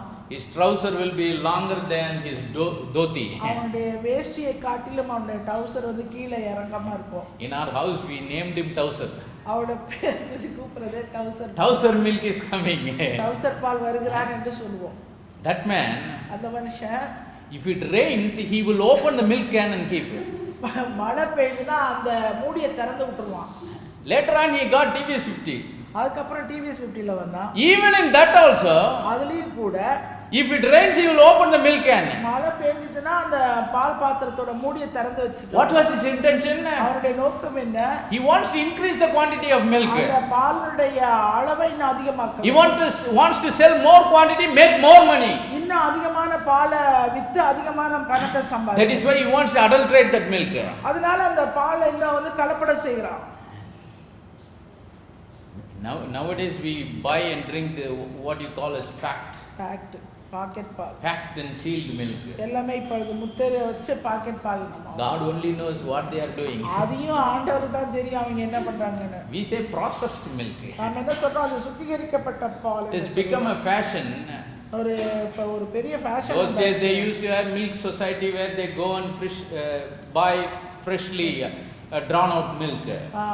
இந்த நாட்கள் எல்லாம் பால் சொசைட்டின்னு ஒன்று இருக்கும். அங்கே போய் பால் மாடு கறந்து அதை புதிதாக வாங்கிட்டு வருவாங்க. But nowadays it has become a fashion to buy milk in packets or in cartons. எல்லாமே இப்போ வந்து பால் பாக்கெட்டாகவும் டப்பாலையும் வாங்கிட்டு வருவாங்க. In some nations they are selling in big jars. சில தேசத்துல பெரிய பெரிய பாட்டில். You see they've written something in the label, it is processed, pasteurized, this that. அவங்க அதுல எழுதி இருப்பாங்க இது சுத்திகரிக்கப்பட்டது, கொழுப்பு நீக்கப்பட்டது, அதெல்லாம் அவங்க எழுதி இருப்பாங்க. அதை பார்த்த உடனே அதை பார்த்து வாங்கிட்டு வந்துருவாங்க. God only knows what happens. ஆனா அவங்க என்ன செய்றாங்கன்றது ஆண்டவருக்கு தான் தெரியும். Many people say many stories about this processed milk. இந்த பாலை சுத்திகரிக்கிறதுல अनेक காரியங்களை अनेகர் சொல்லுகிற காரியங்கள். There are many documentaries on YouTube, you can watch it if you have time.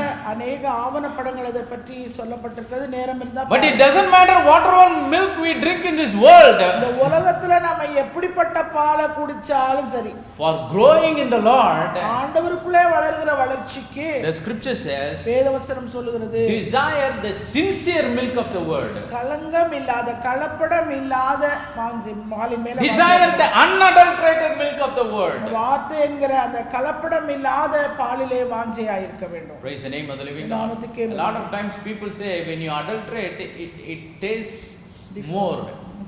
It tastes more good. அநேக நேரத்துல ஜனங்க சொல்றது என்னன்னா கலப்படம் செஞ்சா அதுல ருசி அதிகமா இருக்கும். When children don't eat at home, பிள்ளைங்க வீட்ல சாப்பிடலனா the mother will try to do all her best to see somehow this child will eat. எப்படியாவது அந்த குழந்தையை சாப்பிட வைக்கணும்னு தாய் என்னென்னமோ முயற்சி செய்து she will go to the store, she will buy ghee and all those kind of expensive things, என்னென்னவோ போய் வாங்கி கடையில வாங்கிட்டு வந்து விலை மதிப்பு dry fruits and nuts, உலர்ந்த பழங்கள். and she will try to cook in a way somehow her child will love that. எப்படியாவது அந்த குழந்தைய சாப்பிடணும் அது பிடிச்சு அப்படிங்கிறதுக்காக நெய் பருப்பு எல்லாம் போட்டு எல்லாம் செஞ்சு she will spend more money for that. அதுக்காக அதிக பணத்தை செலவிடுவாங்க. she will buy pure ghee and do it. அது சுத்தமான நெய்யை வாங்கி அதை உபயோகிப்பாங்க. But the child will never like that. ஆனா பிள்ளைக்கு அதெல்லாம் பிடிக்காது. it will say daddy fast food opposite.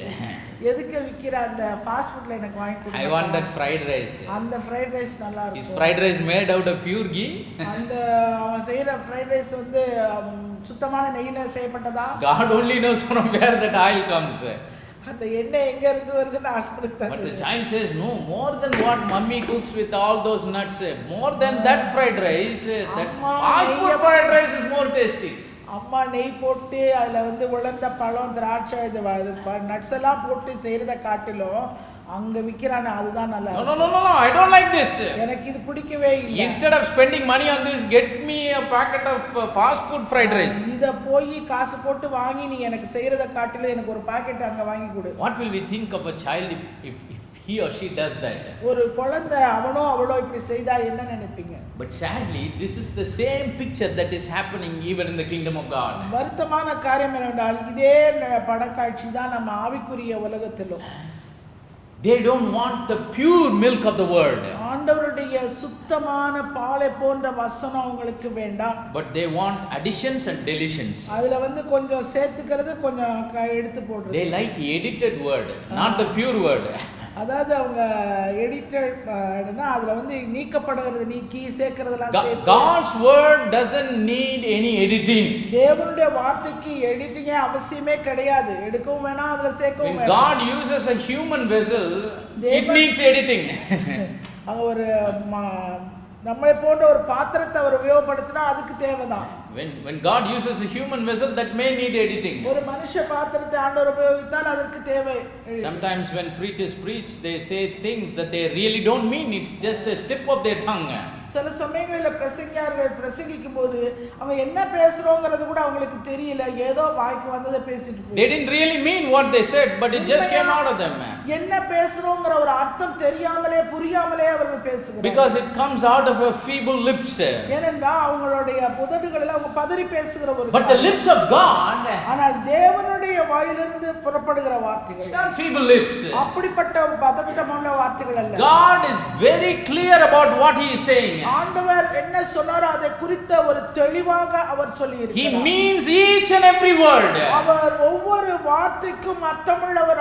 He doesn't say one thing today and change it to another thing tomorrow. ஒரு காரியத்தை சொல்லிட்டு நாளைக்கு ஒரு காரியத்தை அவர் மாற்றுகிறவரும் அல்ல. The scripture says, வேதவசனம் சொல்கிறது, I am God and I change not. நான் தேவன் மாறாதவர். Jesus Christ is the same yesterday, today and forever. நேற்றும் இன்றும் என்றும் மாறாதவராய் இருக்கிறார். What he has said before, he is saying it every day. அவர் முன்பு என்ன சொன்னாரோ அதைத்தான் இந்த ஒவ்வொரு நாளிலும் நமக்கு சொல்லித் தருகிறார். That's why when the prophets prophesied the word of the living God, அதனாலதான் தீர்க்கதரிசிகள் தேவனுடைய வார்த்தையை தீர்க்கதரிசனமாய் சொல்லும்போது they began by saying, thus saith the Lord. அவர்கள் ஆரம்பிக்கும் போதே சொல்லுகிற காரியம் கர்த்தர் சொல்லுகிறதாவது கர்த்தர் உரைக்கிறதாவது என்று. Not in one place in the Bible the scripture says, thus said the Lord. ஒரு இடத்துல கூட ஆண்டவர் சொன்னதாவது என்று சொல்லல. But it says, thus saith the Lord. 1000 years before also, thus saith the Lord. During the days of Abraham also, thus saith the Lord. During the days of Moses also, thus saith the Lord. During the days of David also, thus saith the Lord. During the days of the New Testament also, thus saith the Lord. It will forever be thus saith the Lord. Because once he has said, it has been declared. He doesn't go back to change or edit his own word. There is no need for God to edit his own word. Because God is word and word is God. As God never changes, the words that he has given us also never changes. That is why the words of the Lord are pure words, the scripture says.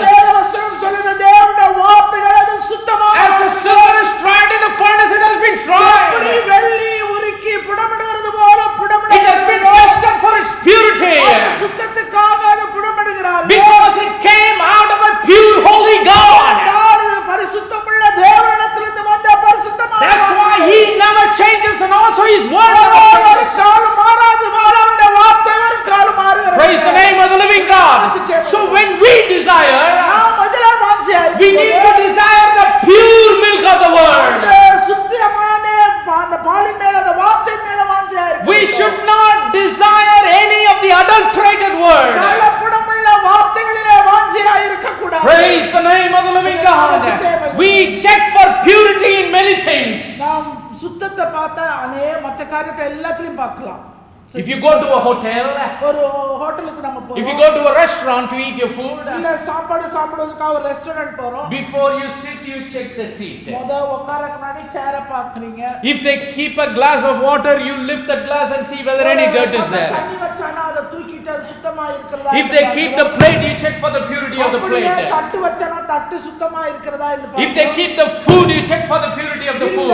சாப்பாடு கொண்டு வந்து வச்சானே நம்ம கேட்ட மாதிரி சுத்தமா இருக்கா? If something is wrong, you call the waiter and tell something is wrong with the food. கோளாறு இருக்குனா உடனே அந்த கூப்பிட்டு பரிமாறவனை கூப்பிட்டு என்ன அப்படி? You better replace it, otherwise I won't pay for the food that I eat. எடுத்துறே இல்லாட்டினா இதுக்கு நான் காசு தர மாட்டேன். I will give a complaint on your restaurant. உன்னோட ஹோட்டல பத்தி நான் புகார் சொல்லிட்டேன். Your name will be spoiled. உன்னோட பேர் கெட்டு போகும். So in each and everything we check for purity. இப்படி உலகத்துல எல்லா காரியத்துக்கும் நம்ம சுத்தத்தை நம்ம சோதிச்சு பார்க்கணும். To buy groceries, we find a shop where they sell unadulterated groceries. மளிகை சாமான் வாங்கணும், அது எங்கெல்லாம் கலப்படம் இல்லாம சுத்தமா வச்சிருக்காங்களோ at least we desire that. அத வாஞ்சிக்கிறோம். Whether we are cheated or not, we desire only good things. ஆனாலும் நல்லத வாங்கணும், நம்ம only pure things. சுத்தமானவைகளை வாங்கணும். Before we put on clothes, we see whether any dirt is there. அப்படியே நம்ம உடுப்பை உடுத்துறதுக்கு முன்னாடி அதுல அழுக்கு இருக்கா என்று சொல்லி நான் பார்க்கிறேன். When we buy things for our house, we just check it whether we see whether it is in perfect condition. வீட்டுக்கு ஜாமான் வாங்கும்போது மற்ற பொருட்கள் வாங்கும்போது அது ஒரு சரியான கண்டிஷன்ல இருக்குதா எல்லாம் சோதிச்சு பார்த்து. When we want to put children in school, we are searching for what is a good school. அதே மாதிரி பிள்ளைகளை படிக்க வைக்கணும்னா எது நல்ல பள்ளிக்கூடம் என்று சொல்லி in which school they teach good values. எந்த பள்ளிக்கூடத்திலே நல்ல விதமாக அவர்கள் சொல்லிக் கொடுக்கிறார்கள் என்று காண்போம். When a bride wants to find a bridegroom, they want good bridegroom. அதுபோல ஒரு மணவாட்டி ஒரு பொண்ணு ஒரு மாப்பிள்ளை தேடினா நல்ல பையன் யாருக்கா தேடி போறாங்க. And a bridegroom looks for the bride, he wants a good bride. அதே போல தான் மாப்பிள்ளையும் நல்ல ஒரு பொண்ணு. They say we want good daughter-in-law for our son. எங்களுடைய பொண்ணுக்கு எங்களுடைய பையனுக்கு நல்ல ஒரு we want good son-in-law for our daughter. எங்களுடைய மகளுக்கு நல்ல ஒரு மணமகன் வேணும். They should not have any bad habits. எந்த ஒரு கெட்ட பழக்கமும் இருக்க கூடாது. They have to be pure. அவங்க சுத்தமா இருக்கணும். they must live a holy life. பரிசுத்தமுள்ள ஒரு வாழ்க்கை வாழ்கிறார்கள். So in everything we look for purity and goodness. இப்படி உலகத்தில் இருக்கிற சகல காரியத்துக்கும் சுத்தமும் நன்மையும் என்னதுன்னு நமக்கு I don't know why, for God's sake, when it comes to the word of God, people are blinded. ஆண்டவருடைய காரியத்திலே அவருடைய வசனத்திலே வரும்போது மாத்திரம் ஜனங்கள் இதை செய்ய தவறுகிறார்கள் என்று எனக்கு தெரியல. When they come to find a congregation to go to, அவர்கள் ஒரு சபைக்கு போகணும் அப்படினு சொல்லி அவங்க கண்டுபிடிக்கணும்னு நினைச்சாங்க. what should be their priority? அவங்களுடைய முன்னுரிமை முதலிடம் எதுவாக இருக்க வேண்டும்? Which congregation teaches the truth? எங்க சத்தியத்தை போதிக்கிறாங்க அப்படினு கேட்பாங்க. In which congregation is the truth being taught? எந்த சபையில சத்தியம் போதிக்கப்படுகிறது என்று விசாரிக்க. In which congregation is the unadulterated word of God is being preached? கலப்படம் இல்லாத தேவனுடைய சத்திய வார்த்தைகளை பேசுகிறார்கள் என்று விசாரிக்க. In which congregation is the word of God taught without any compromise? தேவனுடைய வார்த்தை இருக்கிறவனமாக யாரும் சொல்லிக் கொடுக்கிறா? Where they teach the word of God without editing it. எதையும் திருத்தாம வேத வசனத்தை உள்ளபடி சொல்லுகிற சபை அது விசாரிக்கிறாங்களா? What do they do? என்ன செய்றாங்க? How long service, brother? எவ்வளவு நேரம் ஆராதனை இருக்கும்? 1 hour? 1 மணி நேரமா? 45 minutes? 45 நிமிஷமா? In that church how long they preach, brother? அந்த சபையில எவ்வளவு நேரம் பிரசங்கம் பண்ணுவாங்க? Sunday one day only free, brother. ஒரே ஒரு நாள் தான் எங்களுக்கு ஃப்ரீயா To go home, eat and sleep. நாங்க வீட்ல போய் சாப்பிட்டு தூங்கணும். Some people say, in which church air conditioning is there? இல்ல எந்த சபையில ஏசி வர்க் ஆகுது? In which church the music is nice? இல்ல எந்த சபையில மியூசிக் நல்லா இருக்கு? In which church building they put all these color lights and smoke? எந்த சபையில வந்து கலர் வெளிச்சமும் புகையும் வர விடுறாங்க? Where there is entertaining service. எங்க அங்க பொழுதுபோக்குற மாதிரி ஒரு ஆராதனை நமக்கு உண்டாகுது. Good music, just pep talk, that is enough. நல்ல ஒரு மியூசிக் இருந்தா போதும், அது போதும். Scripture says, வேதவசனம் சொல்லுகிறது, if you want to grow in the Lord, நீங்க கர்த்தருக்குள்ளே வளர வேண்டுமானா desire the sincere milk of the word. ஆண்டவருடைய வசனமாகிய அந்த களங்கம் இல்லாத பாலின் மேல் வாஞ்சியா இருக்க வேண்டும். Praise the name of the living God. An unadulterated word. களங்கம் இல்லாத ஒரு வாழ். Why? What's the reason? ஏன் என்ன காரணம்? Because the devil is working on the other side. பிசாசு இன்னொரு இடத்துல மறுபக்கத்துல அவன் வேலை செய்து கொண்டிருக்கான். That's the reason we need to be very careful. அதனால தான் நாம் மிகவும் ஜாக்கிரதையா இருக்க வேண்டும். What's the devil trying to do? பிசாசு என்ன செய்ய முயற்சிப்பான்? Editing work. அவன் திருத்துகிற வேலை தான். Do you know who is the first editor? யார் தெரியுமா முதலாவது திருத்தம் செஞ்சது? The devil is the first editor. பிசாசு தான் செஞ்சான். I am not cursing any people who are editing. அந்த எடிட்டிங் செய்றவங்கள நான் சபிக்கல. People do a lot of editing today. இந்த நாளிலே अनेகர் எடிட்டிங் வேலை செய்றாங்க. Text editing, எழுதுற proof reading, அந்த ப்ரூஃப் ரீட் பண்றாங்க. video editing, வீடியோவை திருத்துறாங்க. audio editing, ஆடியோவை திருத்துறாங்க. so many editing. இப்படி अनेக திருத்தங்கள். But who is the first editor, you know? ஆனா யார் முதல் திருத்தாளர் தெரியுமா? Genesis chapter 3. ஆதியாகமம் 3வது அதிகாரத்துல இருக்கு. Who is the first editor? சர்ப்பம்.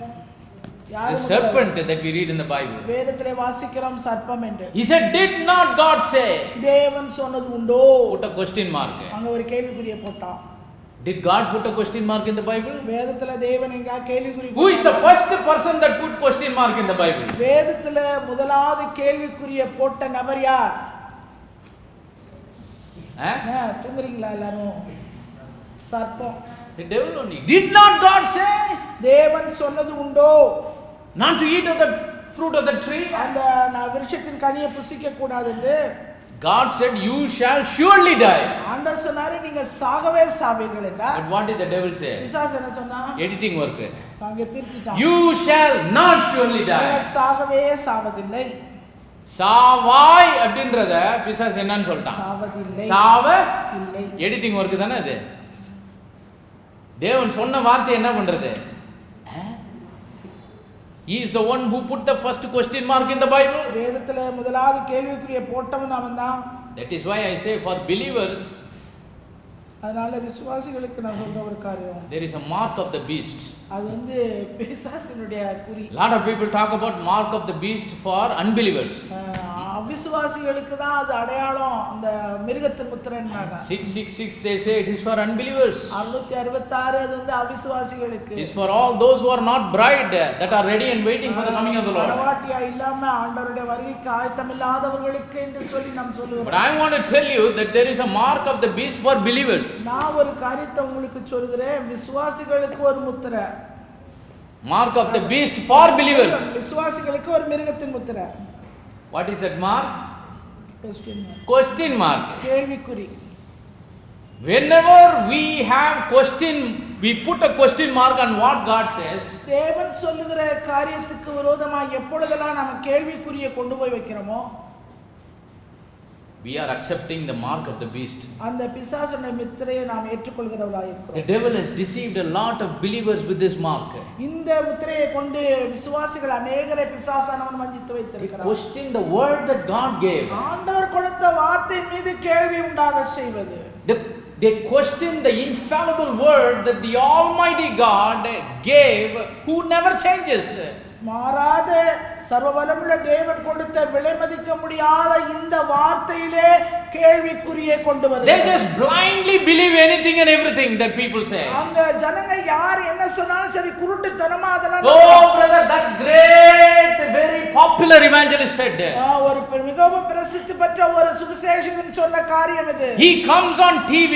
அவர் டிவில வராரு. Millions of people come to his meetings. அவருடைய கூட்டத்துக்கு ஆயிரக்கணக்கான ஜனங்க வராங்க. They just believe. He has said, how he can be wrong? அவர் சொல்றதெல்லாம் கண்ணமூடி நம்புறாங்க. But he will be saying things totally against this word. ஆனா அவன் சொல்றதெல்லாம் இந்த வேத வசனத்துக்கு புறமான ஒரு காரியம். He will bring his own revelation. அவன் தன்னுடைய சுய வெளிப்பாட்டை அங்க கொண்டு வருகிறான். They'll say, God revealed to me. ஆண்டவர் எனக்கு இதை வெளிப்படுத்தினார். Everybody say, எல்லாரும் revealed to him. ஆண்டவர் வெளிப்படுத்தியிருக்கிறார்ப்பா.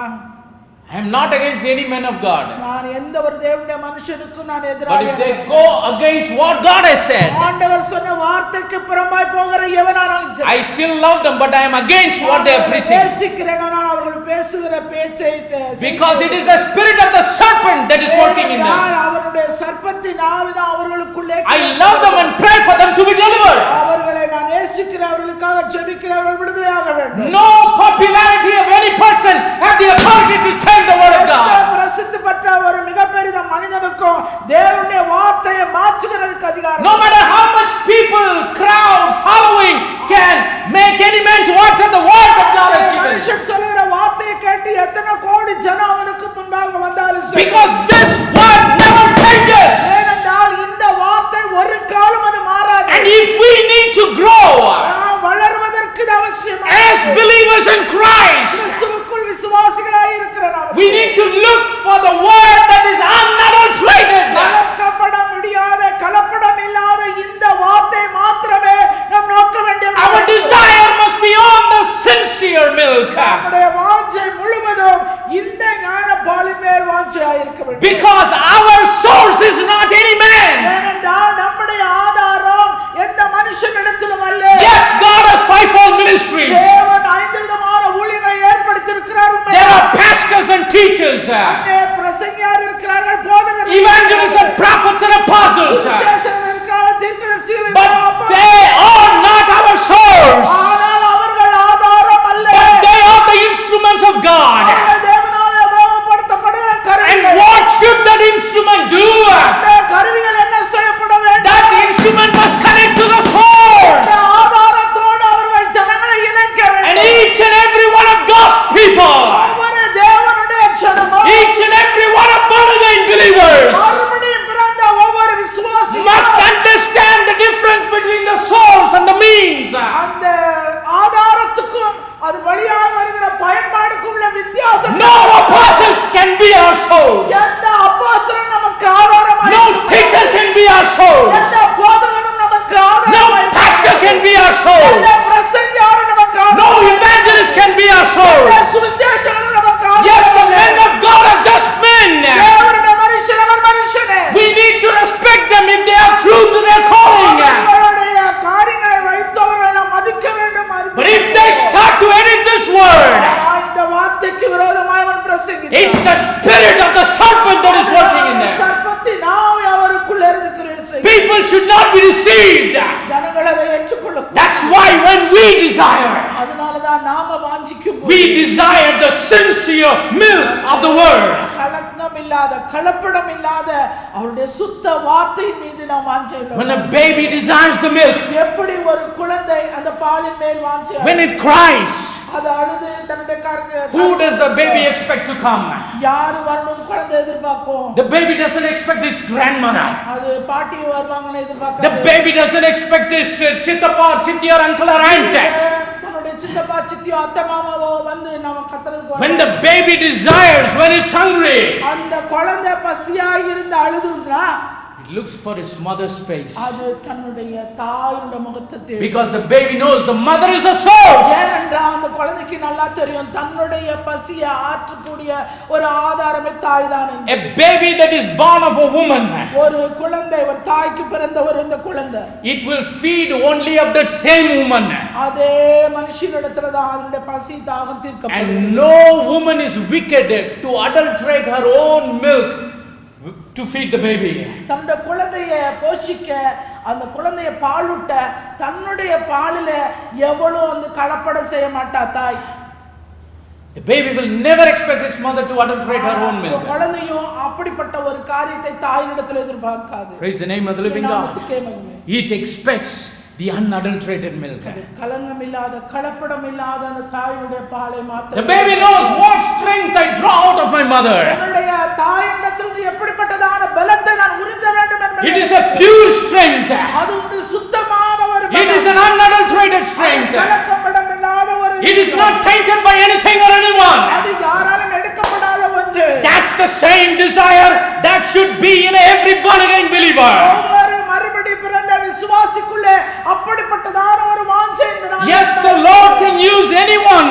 ஆண்டவர் யாரை வேணாலும் உபயோகப்படுத்தலாம். But we need to understand they are just instruments. நல்ல கவனம் வச்சுக்கங்க, அவங்க எல்லாம் ஆண்டவரால் உபயோகப்படுத்தப்படுகிற ஒரு கருவி. Their job is to lead people to the source. அவர்கள் வேலை என்னவென்றால் ஜனங்களை அந்த ஆதாரமாகிய ஆண்டவருக்குள்ளே அவர்களை கொண்டு வந்து சேர்க்க. Their job is not to edit the word of God. தேவனுடைய வார்த்தையை திருத்தி சொல்றது அவங்க வேலை But கிடையாது. what did the devil do?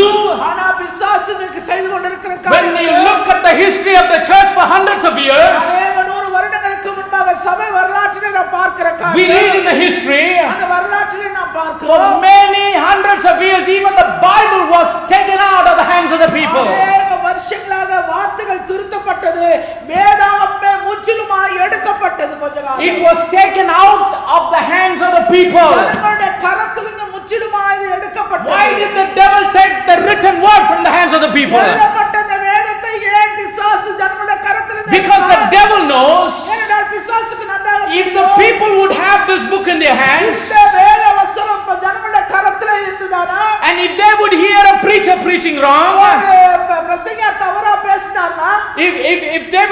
things that are against this இந்த word, வார்த்தைக்கு விரோதமாய் அவர் பிரசங்கிக்கும் if they were trying to add to the things that God has said, ஆண்டவர் சொன்ன காரியங்களோட எல்லா காரியங்களையும் அவர்கள் if they were trying to delete the things that God has told them, அவர் ஏற்கனவே சொன்ன காரியத்தை கொஞ்சத்தை எழுத்து விட்டு சொன்னானா they would question the preacher. அந்த பிரசங்கியார கேள்வியை How dare you say this? It is written like this. எப்படி சொல்லலாம் இப்படி இருக்கிறத அப்படி மாத்தி Why in that place you altered what the scripture says? அந்த இடத்துல இந்த வேதவசனத்தை இப்படி சொன்னார். Why did you add something to what the scripture says? வேதவசனத்துக்கு புறமா இன்னும் கொஞ்சம் சேர்த்து சொன்னார். Why did you delete something from what the scripture says? சொன்னதுல கொஞ்சம் எடுத்துட்டேன். People will question them. That's the reason. What did the devil do? He snatched the scriptures from the hands of the people. வேதவசனத்தை ஜனங்கள் கையில் இராதபடி எடுத்து போட்டார். And then he tried to edit what the Lord has said. பின்பாக ஆண்டவர் எழுதின இந்த சுத்தமான வார்த்தைகளை அவன் திருத்த ஆரம்பித்தார். He brought in many doctrines of men. அநேக மனுஷருடைய உபதேசங்களை கொண்டு வந்தார். He brought in many doctrines of the devils. பிசாசுடைய உபதேசங்களை கொண்டு வந்தான். People now believe the same scripture in hundreds of different ways.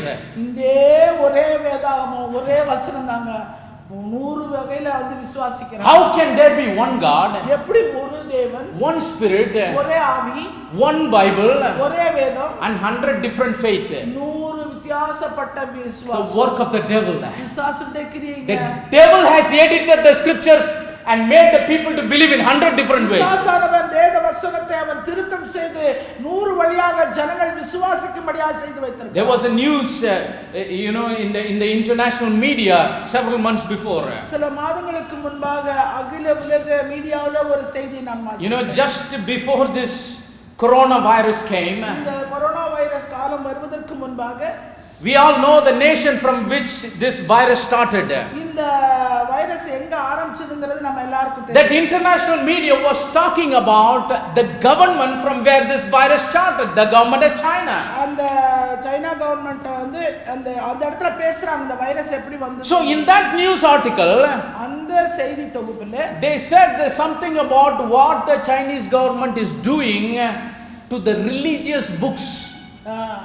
வேத புஸ்தகங்கள் அதாவது மத சார்புள்ள புஸ்தகங்களுக்கு அந்த சைனா கவர்மெண்ட் செய்த காரியம் என்ன என்பது அது ஒரு காரணமா சொல்றாங்க. We all know the religious books. நமக்கு எல்லாருக்கும் நன்றாக தெரியும் வேத மத புஸ்தகங்கள். Like we have Bible, other religions have their own books. நமக்கு வேதம் இருப்பது போல மற்ற மதங்களுக்கும் சில வேதங்கள் புஸ்தகங்கள். So I am just quoting the article now.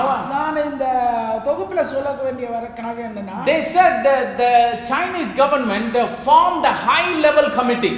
அவங்க ஒரு உயர்ந்த ஒரு கமிட்டி அவங்க உருவாக்கிட்டாங்க in the government, அந்த அரசாங்கத்துல.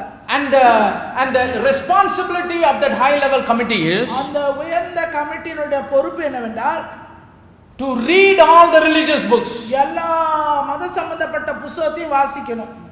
and whatever ideology is there against what the government of China believes, அந்த சைனா அரசாங்கம் சீன அரசாங்கம் எதை நம்புகிறதோ எதை விசுவாசிக்கிறதோ அதற்கு விரோதமான காரியங்கள் எந்த வேத புத்தகத்துல இருக்குதோ they must either take it out ஒண்ணு எடுத்துறணும் or they must change it according to what their government believes. அவங்களுடைய சீன அரசாங்கம் விசுவாசிப்பதற்கு ஏற்றார் போல ஒன்று அதை மாற்றணும், இல்லாவிட்டால் அதை அந்த வேதத்திலிருந்து எடுத்து விட வேண்டும். But the government of China, they have denied doing that. ஆனா சீன அரசாங்கம் அதை செய்ய மறுத்தது. But after that news article came, அந்த செய்தி தொகுப்பு வந்த பின்பாக within few months, சில மாதங்களில் this pandemic started in Wuhan. இந்த கொரோனா வைரஸ் ஆனது அங்க ஆரம்பிச்சிருச்சு. And the rest is history. We all know how it spread now all over the world. அதன் பின்பாக உலகம் முழுசும் எப்படி பரவுச்சு எல்லாம் நமக்கு. Do you know what the scripture says in the book of Revelation? வெளிப்படுத்தின விசேஷத்துல வேதவசனம் என்ன தெரியுமா சொல்லுது? If anyone tried to change anything in this word, இந்த வார்த்தையில இருக்கிற எதையாவது ஒன்றை ஒருத்தன் மாத்துனானா, if anyone would try to add anything to this book, இந்த வார்த்தையில இருக்கிற புத்தகத்தோட ஏதாவது ஒன்றை ஒருத்தன் சேர்த்தானா, I will add to them the plagues that are written in this book. இந்த புத்தகத்துல எழுதி இருக்கிற வாதைகளை நான் கூட்டுவேன் என்றார். It is a dreadful thing to edit the scriptures. வேத வசனங்களை திருத்தி செய்வது பரிதாபமான ஒரு பயங்கரமான காரியம். It's a pathetic thing to alter what thus saith the Lord. ஆண்டவர் சொல்லுகிறதாவது உரைக்கிறதாவது என்பதற்கு விரோதமாய் செய்கிற ஒரு பரிதாப நிலைமை. No one dare to alter what the Spirit of God speaks. தேவனுடைய ஆவியானவர்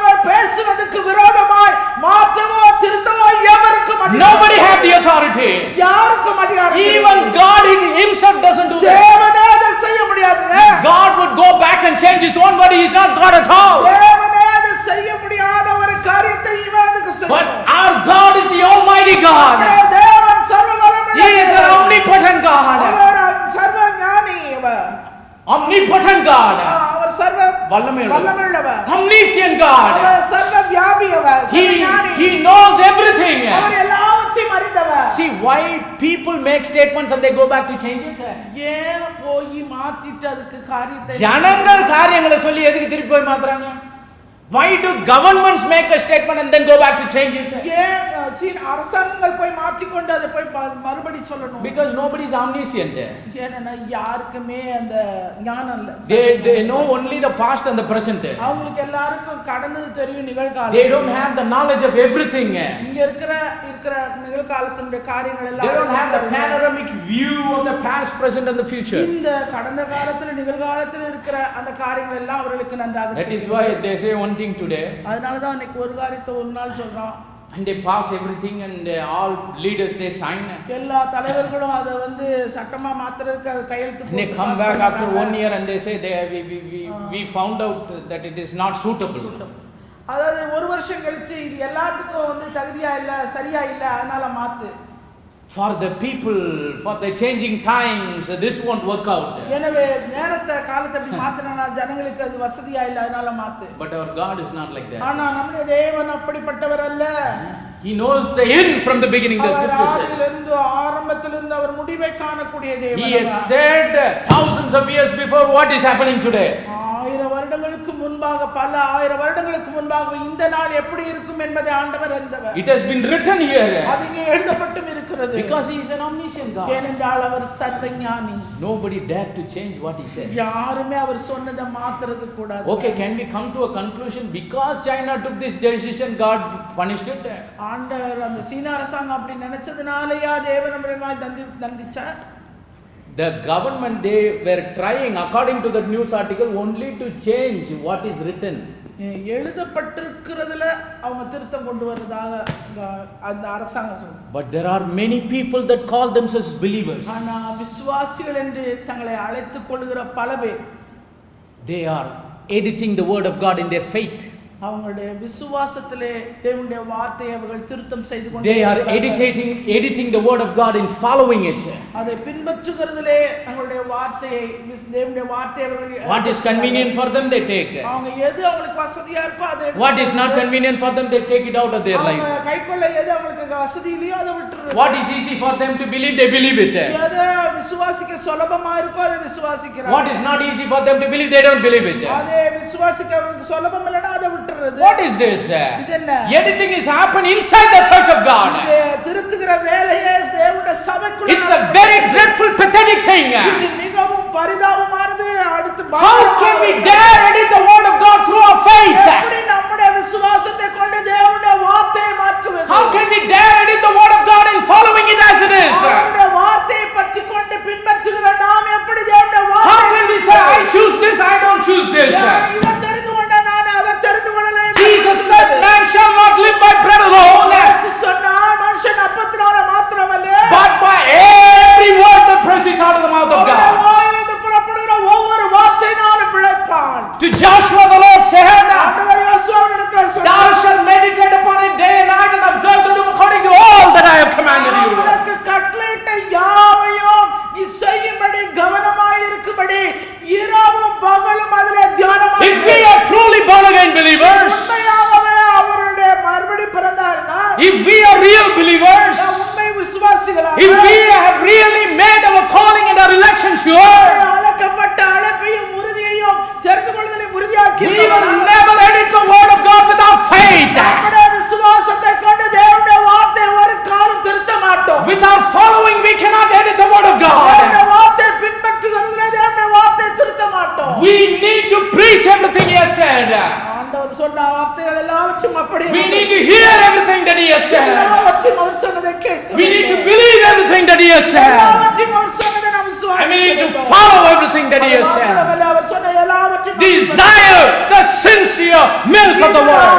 அவருடைய கலங்கம் இல்லாத கலப்படம் இல்லாத வார்த்தையின் மீது வாஞ்சையாய் இருப்பது. let us not blame the world for this, the world for that. உலகம் இதனாலதான் அதனாலதான் அப்படின்னு சொல்லி COVID is because of that country, because of this country. அந்த தேசத்துல அது இருக்கு இந்த தேசத்துல இது Let us இருக்கு first look at our lives. முதல்ல நம்ம காரியத்தை நம்ம Because the Lord had said, ஆண்டவர் சொல்லுகிறார், if we dare to add anything to this word says, இந்த வார்த்தை சொல்வதற்கு விரோதமாக ஏதாவது ஒன்றை நாம் கூட்டினால், if we don't follow this word as it is, அந்த சொல்லப்பட்டிருக்கிற வார்த்தையை அப்படியே அதை நாம் பின்பற்றாமல், if we are additionally following something other than this word, இந்த வார்த்தையை காட்டிலும் இதற்கு மாறா வேறு ஒன்றை நாம் பின்பற்றுவோம், or if we try to degrade anything from this word and try to live a Christian இந்த life, வார்த்தையை நாம் விலை மதிப்பு குறைவு மதிப்பிட்டு வேறு ஒரு வார்த்தையை நாம் பின்பற்றுகிறவர்களாக he is இருக்கிறோம், still editing the word of God. நீங்களே தேவனுடைய வார்த்தையை திருத்துகிறவர்களாக இருக்கிறீர்கள். We are under the spirit of the serpent. நாம் அந்த சர்ப்பத்தின் ஆவிக்கு கீழாய் நாம் இருக்கிறோம் என்று அர்த்தம். Who dared gave us the authority to change what God has said? தேவன் சொன்ன வார்த்தைகளுக்கு விரோதமாய் அவருடைய வார்த்தையை மாற்ற திருத்த உங்களுக்கு அதிகாரம் கொடுத்தது யார்? We may not literally strike the scriptures, வேத வசனத்துல கையில பேனா கொண்டு நம்ம மாத்தி எழுதலங்க, but through our faith, நம்முடைய விசுவாசத்தின் மூலமா, through our disobedience, நம்முடைய கீழ்ப்படியாமையின் through மூலமா, our stubbornness, நம்முடைய முரட்டாட்டத்தின் through our மூலமா, rebellion, நம்முடைய எதிர்க்கிறதின் மூலமா we are deleting many things from this word. அநேக வேத வசனங்களை நாமே அழித்துக் கொண்டு, We may not physically delete it, நம்ம கைப்பட நம்ம வச்சு அழிக்கலங்க, but through our life we are deleting நாம் it. செய்கிற அந்த வாழ்க்கை மூலமா நம்ம அழித்துக் கொண்டு How many of you understand what I am saying? நான் சொல்றது எத்தனை பேர் புரிந்து கொண்டீங்க? Praise the name of the living God. That's why it's very important to desire the sincere milk of the அந்த word. கலங்கம் இல்லாத கலப்படம் இல்லாத அவருடைய வார்த்தையாகிய அந்த ஞானப்பாலின் மேல் நாம் வாஞ்சையாய் இருக்க வேண்டும். The baby, குழந்தையானது, newborn baby that has a desire, அதுக்கு ஒரு வாஞ்சை இருக்கிறது. how does it know the milk that it consumes is adulterated or unadulterated? அது குடிக்கிற பால் அது கலப்படம் இல்லாதது கலப்படம் உள்ளது எப்படி அதுக்கு தெரியும்? What is the assurance the baby has? அந்த அதுக்குரிய உத்தரவாதம் அந்த குழந்தைகிட்ட என்ன இருக்கு? That it is consuming only unadulterated milk. அது கலப்படம் இல்லாத பாலை தான் நான் குடிக்கிறேங்கிறதுக்கு உறுதி என்ன இருக்கு? Only one assurance it has. ஒரே ஒரு உத்தரவாதம் உறுதி. It hasn't tested any lab results to see the milk that I'm drinking is pure. அந்த குழந்தை போய் லேப்ல பரிசோதனை பண்ணி நான் குடிக்கிற பால் கலங்கம் இல்லாத அந்த வேலை எல்லாம் செய்யாது. One assurance it has. அதுக்குள்ள ஒரே ஒரு உறுதி உத்தரவாதம். What assurance? என்ன உறுதி? It is directly connecting with the source. அது நேரடியா அதனுடைய இணைப்பு ஆதாரத்தோடு இருக்கிறது. Directly it is consuming the milk from its mother. அது தன்னுடைய தாயினிடத்திலிருந்து நேரடியாக அந்த பாலை குடிக்கிறது. That is the only assurance the baby has. அந்த குழந்தைக்குரிய ஒரு உறுதி, ஒரு நிச்சயம், உத்தரவாதம் அது மாத்திரமே. That's the same way, my brothers and sisters. அப்படிதான் சகோதர சகோதரிகளே, As we aspire to grow in the Lord, நாம் கர்த்தருக்குள்ளே வளருகிற இந்த வளர்ச்சி, we need to experience connecting with Him. அவரோடு கூட இணைந்திருக்கிறவர்களாய் நாம் காணப்பட. Like I said, God can use many human vessels. ஆண்டவர் அநேக மனுஷர்களை கருவிகளாய் உபயோகப்படுத்துகிறார், உண்மைதான். But when we have to grow, we cannot grow by any human vessels. நாம வளரணும்னா அந்த மனித கருவிகளாலே அல்ல. We cannot grow by hearing the voice of a man. ஒரு மனுஷனுடைய வார்த்தையின் சத்தத்திலே நாம் வளர முடியாது. We cannot grow by hearing the preaching of a man. இல்ல ஒரு பிரசங்கியார் பிரசங்கிக்கிற பிரசங்கத்திலே நாம் வளர. Yes, it is very important to hear the preaching of a man. கேட்கணும் அவசியம். Yes, it's very important to hear the preaching of whoever God uses. அந்த வார்த்தைகளை பிரசங்கிக்கிற அந்த பிரசங்கியாருடைய சத்தத்தை நீ கேட்கணும் அவசியம்தான். But still, ஆனா அப்படி இருந்தும் you have to connect with the source. அந்த ஆதாரத்தோடு நீ இணைக்கப்பட வேண்டும். Yes, you hear the voice of a man with your natural ears. இயற்கையான செவிகளிலே அந்த மனுஷனுடைய பிரசங்க சத்தத்தை But inside the voice of a man, அந்த மனுஷனுடைய வார்த்தையின் சத்தத்துக்கு there is the voice of the Spirit of God. ஒரு தேவனுடைய ஆவியினுடைய சத்தம் உண்டாயிருக்கிறது. The voice of our souls is encapsulated in the voice of any human vessel. ஆண்டவர் உபயோகப்படுத்துகிற அந்த கருவிகள் சொல்கிற அந்த வார்த்தையின் சத்தத்திற்குள்ளே தேவனுடைய அமர்ந்த மெல்லிய சத்தம் அடங்கி. Let me tell you, my brothers and sisters, நான் மறுபடியும் சொல்லுகிறேன், whomever God uses, யாரெல்லாம் தேவன் உபயோகப்படுத்துகிறாரோ, His voice is there in His voice. அவருடைய சத்தம், அவருடைய குரல் இந்த பேசுகிற மனுஷனுடைய வார்த்தையின் சத்தத்துக்கு உள்ளே இருக்கிறது. That will never contaminate this word. அது ஒரு காலம் இந்த வார்த்தையை அது களங்கப்படுத்தாது, கலப்படம் செய்யாது. Any apostle that God uses, ஆண்டவர் உபயோகித்த எந்த ஒரு அப்போஸ்தலன், any prophet or teacher or pastor or an evangelist that God Almighty uses, ஆண்டவர் சர்வவல்லமையுள்ள தேவன் உபயோகித்த எந்த அப்போஸ்தலனோ தீர்க்கதரிசியோ போதகனோ இல்ல பிரசங்கியாரோ, in his voice, அவர்களுடைய சத்தத்திலே, குரலிலே, the voice of the Almighty God is சர்வ heard. வல்லமையுடைய தேவனுடைய சத்தம், குரல். And that voice cannot be heard with these ears. அந்த சத்தத்தை, அந்த குரலை இந்த செவியில கேட்க It முடியாது. can be heard only with the ears of our heart. நம்முடைய இருதயத்தின் செவிகளிலே மாத்திரமே கேட்க முடியும். If we need to grow, we must have that experience of connecting with our souls. நாம் ஆண்டவருக்குள்ளே வளர வேண்டுமானால் அவருடைய அந்த சத்தத்தை கேட்டு அந்த ஆதாரத்தோடு இணைகிற ஒரு அனுபவம் நமக்கு உண்டாயிருக்க True வேண்டும். men of God that God uses will always be true to their calling.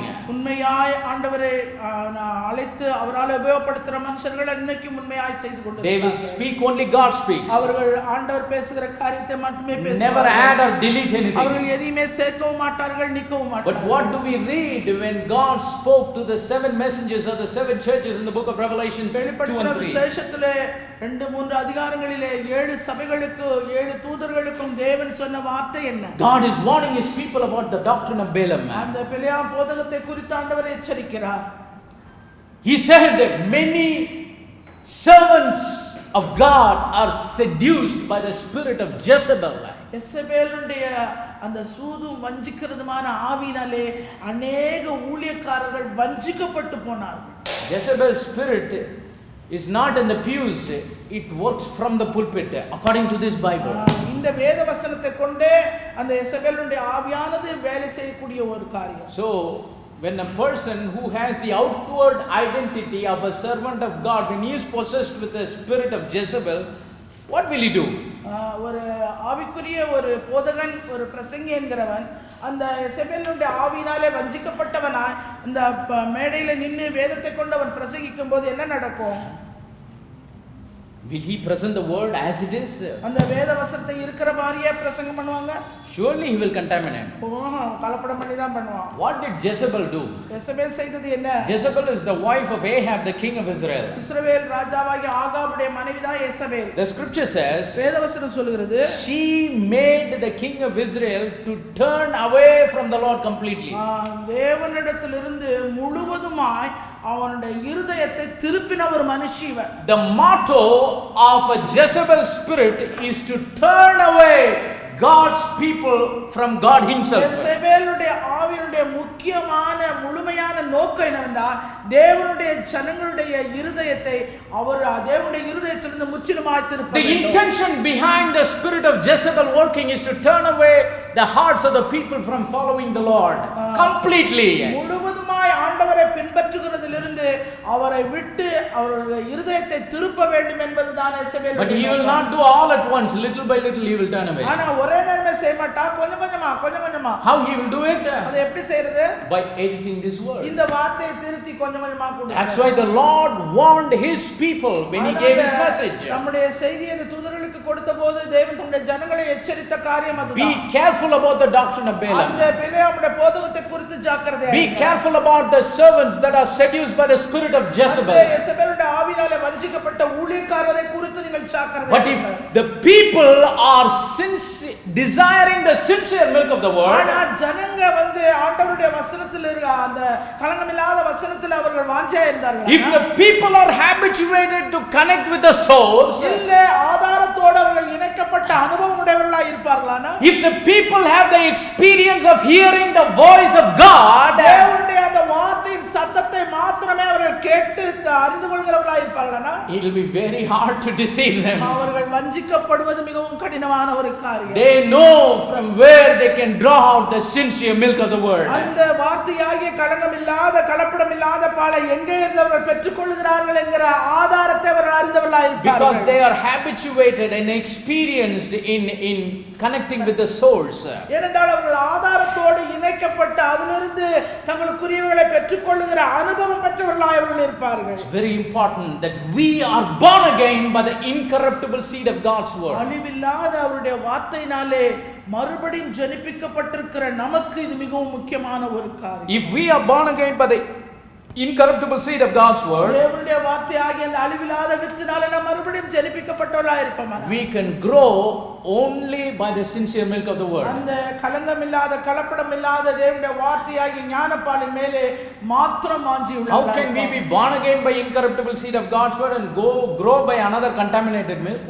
எப்படி அவருடைய அழிவில்லாத வித்தினாலே மறுபடி பிறந்த நாம் ஒரு கலங்கமுள்ள ஒரு ஞானப்பாலுக்குள்ள போய் நம்ம சிக்குவோம். When a seed is sown into the ground, ஒரு வித்தானது பூமிக்குள்ளே புதைக்கப்படும் போது it goes through germination. அது முளை கிளம்புவதற்காக உள்ளே போகணும். It gives out its root. அது வேரை கீழ் பக்கமாய் விட The வேண்டும். seed, it twists and it turns and it breaks. அந்த நேரங்கள் எல்லாம் புதைக்கப்பட்டிருக்கிற அந்த விதையானது அது உருளும், அது பெறலும், மேலே கீழே அது உடையும். And then it buds out of the ground. அதன் பின்பாக முளை கிளம்பி மேலே எழும்புகிறது. And it starts to grow.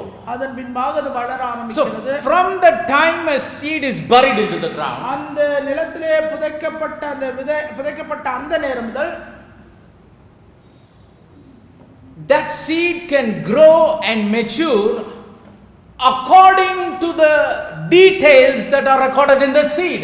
அது வளர்ந்து முதிர்ச்சி அடைகிற சகலமும் அந்த விதைக்குள்ளே எல்லா விளக்கமும் அந்த விதைக்குள்ளே இருக்கிறது. அதனுடைய வளர்ச்சி எல்லாமே எந்த தகவலின்படி தான் இருக்கணும்? அந்த விதைக்குள்ளே இருக்கிறது. அந்த விதைக்கு உள்ள இருக்கிற தகவலின்படி தான் வளர்ச்சி என்ன பண்ணணும்? எத்தனை பேருக்கு விளங்குது? A seed that is buried into the ground will grow according to the details that are recorded in that particular seed. புதைக்கப்பட்டிருக்கிற வித்துக்குள்ள இருக்கிற அந்த விவரங்களின் படிதான் அந்த விதையானது அது வளரக்கூடியதாக இருக்கும். For example, if you sow an apple seed here, இங்கே ஒரு ஆப்பிள் விதையை நாம் புதைத்து வைத்திருக்கிறோம் என்றால், and 10 feet apart you are planting an orange seed. ஒரு 10 அடி தூரத்துல ஒரு ஆரஞ்சு விதையை புதைக்கிறோம். How will this seed grow and how will the orange seed grow? இந்த ஆப்பிள் விதை எப்படி வளரும், ஆரஞ்சு விதை எப்படி வளரும்? Apple seed will grow according to the details that are recorded in that apple seed. அந்த ஆப்பிள் விதைக்குள்ள எப்படியெல்லாம் வளர வேண்டும் என்று ஏற்கனவே இருக்கிறதோ அந்த தன்மையை பெற்று தான் அதுபடியா அது வளரும். It cannot say, அது சொல்லாது இப்படி, I will take little details from the apple seed. நான் கொஞ்சம் ஆப்பிள் சீட் ஆரஞ்சு சீட் சொல்லுவோம். Apple seed will never say, I will take little details from my own seed. என்னுடைய விதையிலிருந்து கொஞ்சம் விளக்கத்தை நான் எடுத்துக்கொள்கிறேன். Let all of my leaves grow according to the details in my own apple seed. என்னுடைய அந்த apple விதை என்கிற அந்த விதையிலிருந்து என்னுடைய இலைகள் வளர்ற வரைக்கும் அதுக்குரியதெல்லாம். But when the fruit comes, let me take some details from that orange seed. கனி வரும்போது நான் அந்த ஆரஞ்சு மரம் விதை இருக்குல அந்த இதுல இருக்கிற விளக்கத்தை நான் எடுத்துக்கொள்கிறேன். Will you do like that? அந்த மாதிரி ஏதாவது செய்யுமா? கேக்குறதுக்கே பைத்தியக்காரத்தனமா இருக்கு. Even to hear it sounds foolish. கேட்பதற்கே முட்டாள்தனமா இருக்கிறது. How can a seed draw the details of its growth from another seed? எப்படி ஒரு விதை ஏற்கனவே அதுக்குள்ள இருக்கிற விளக்கத்தை விட்டு இன்னொரு விதைக்குள்ள இருக்கிற விளக்கத்தின்படி? My brother, my sister, if we are born again by the incorruptible seed of God's word, அழிவில்லாத வித்தாகிய அவருடைய வார்த்தையினாலே மறுபடியும் ஜெனிப்பிக்கப்பட்டிருக்கிற நாம், all the details of our life, நம்முடைய வாழ்க்கையின் காரியங்கள் முழுவதும், the will of God, the plan of God for our life, தேவனுடைய சித்தம், தேவனுடைய திட்டம், நம்முடைய வாழ்க்கை குறித்த சகல காரியங்கள், how we have to live our life in this present world, இந்த உலகத்திலே, இந்த நிகழ்வு உலகத்திலே நம்முடைய வாழ்க்கை எப்படி நடத்த வேண்டும் என்கிற சகல விளக்கம், from this life to eternal life, இந்த வாழ்க்கையிலிருந்து நித்திய ஜீவன் வரைக்கும், all of the details are recorded in that incorruptible seed. சகல விளக்கமும் அந்த அழிவில்லாத வித்துக்குள்ளே இருக்கிறது. Where we have to go, எங்கே போக வேண்டும், what we have to do, என்ன செய்ய வேண்டும், how we have to live, எப்படி நாம் வாழ வேண்டும், what we have to think, எதை நாம் சிந்திக்க how we வேண்டும், have to plan, எப்படி நாம் the திட்டமிட way we வேண்டும், need to walk, எப்படி நாம் the நடக்க way we வேண்டும், need to talk, எப்படி நாம் பேசுவது, our behavior, நம்முடைய நடத்தை, our habits, நம்முடைய பழக்கங்கள், our character, நம்முடைய குணங்கள், the words of our mouth, நம்முடைய வாயினுடைய வார்த்தைகள், all details எல்லா காரியங்களும் are in that seed. எல்லாம் அந்த விதையில் இருக்கிறது. Then how can we dare say, I am born again by the incorruptible seed of God's word? நாம் தேவனுடைய வார்த்தையினாலே நான் மறுபடியும் பிறந்தேன் என்று எப்படி நாம் சொல்லிக் கொள்வோம்? But as I am living my life, brother, நான் ஏதோ என் வாழ்க்கை நான் வாழ்ந்துட்டு இருக்கேன் sir. I will grow one side ஒரு பக்கம் வளர்ந்துட்டு இருக்கேன் in the Lord, ஆண்டவருக்குள்ள, and another side I will take the details from the world. மற்ற காரியத்தெல்லாம் நான் உலகத்துல இருந்து கொஞ்சம் கொஞ்சம் எடுத்துக்கிறேன். I'll take some details from the word, and I will also take some details from the வார்த்தையில word. கொஞ்சம் எடுத்துக்கிறேன், உலகத்துல இருந்து கொஞ்சம் I எடுத்துக்கிறேன். will share my growth between word and the world. நான் என்னுடைய வளர்ச்சியை வார்த்தைக்கும் உலகத்துக்கும் இடையிலுமாக நான் சேர்ந்து These are not the people having the desire of a newborn baby on the sincere milk of the word. புதிதாய் பிறந்த குழந்தையை போன்ற ஒரு வாஞ்சை உடையவர்கள் அல்ல இப்படிப்பட்டவர்கள். All details God has already given to us. தேவன் ஏற்கனவே நாம் எப்படி என்ன செய்வோம் எல்லா விளக்கத்தையும் இந்த வார்த்தையில கொடுத்திருக்கிறார். Only through that seed we are born again. இந்த வித்தின் மூலமாகத்தான், இந்த விதையின் மூலமாகத்தான் நாம் மறுபடியும். That is why as we are growing, அதனால தான் நாம் வளரும்போது we need to draw out the details from that same seed. அதே வித்திலிருந்து அதே விதையிலிருந்து தான் அதற்குரிய காரியங்களை நாம் The எடுத்துக்கொள்ள sincere வேண்டும். milk of the word is nothing new. It is already the word from which we are born again. ஏனென்றால் இந்த களங்கமில்லாத ஞானப்பால் என்பது வேறு ஒன்றுமில்ல, ஏற்கனவே நாம் பிறந்த அந்த வார்த்தை தான் அது. That's why as we navigate through the life that we are living in this நாம் world, வாழ்ந்து கொண்டிருக்கிற இந்த உலகத்துல இந்த வாழ்க்கையில சரியான பாதைக்குள்ள இந்த within we பாதைக்குள்ள must navigate it according to the sincere milk of the word. களங்கமில்லாத வார்த்தையாகிய கலப்படமில்லாத அந்த வார்த்தையாகிய ஞானப்பாலின் மேலே வாஞ்சை உள்ளவர்களாய் நம்முடைய வாழ்க்கையை கடத்தி How I கொள்வோம். can live this Christian life? என்னுடைய கிறிஸ்தவ வாழ்க்கையை நான் எப்படி வாழுவேன்? The details are in this word. அதுக்குரிய விளக்கம் எல்லாம் இந்த வார்த்தையில் இருக்கிறது. How I have to walk? நான் எப்படி நடப்பது? The details are in this word. அதுக்குரிய விளக்கம் இந்த வார்த்தையில். How I have to talk? நான் எப்படி நான் பேச The வேண்டும்? details are in this word. அதுக்குரிய சகல காரியமும் வேதத்தில் இருக்கு. What I can think? நான் எதை யோசிக்க வேண்டும்? What I can do? நான் என்ன செய்ய வேண்டும்? Where I can go? எங்கே நான் போக வேண்டும்? All the details are in this book. சகல காரியங்களும் இந்த வேதவசனத்தில் இருக்கிறது. Because we are born again by this seed, இதே வித்தினாலே நாம் மறுபடியும் பிறப்பிக்கப்பட்டதனால we can draw the details for our life only from this seed. வாழ்க்கைக்குரிய சகல காரியங்களுமே இந்த வேதவசனத்தில் இருந்து, இந்த வித்திலிருந்து தான் நாம் And we cannot draw it out unless we desire like a newborn baby on the sincere milk of the word. எப்படி அந்த புதிதாய் பிறந்த அந்த குழந்தையை போல கலப்படமில்லாத அந்த பாலின் மேல் வாஞ்சையா இருந்ததோ அதுபோல இந்த வேத வசனத்திலே நாம் வாஞ்சையா இல்லாவிட்டால் அது நடைபெறாது. That is where the problem comes. அங்கதான் பிரச்சனையே ஆரம்பிக்குது. That's why people are living a double-sided life many times. ரெட்டிப்பான வாழ்க்கை ஜனங்கள் வாழ ஆரம்பிக்கிறார்கள். The world is trying to mar our growth in Christ. கிறிஸ்துவுக்குள்ளே நாம் வளர்கிற வளர்ச்சிக்கு உலகம் சில காரியங்களை நமக்குள்ளே கொண்டு வர முயற்சிக்கிறது. We see here இங்க கொஞ்சம் பார்க்கிறோம், and then we see the world. அது முன்பா உலகத்தை பார்க்கிறது. Then we come to a conclusion. What will be suitable for me?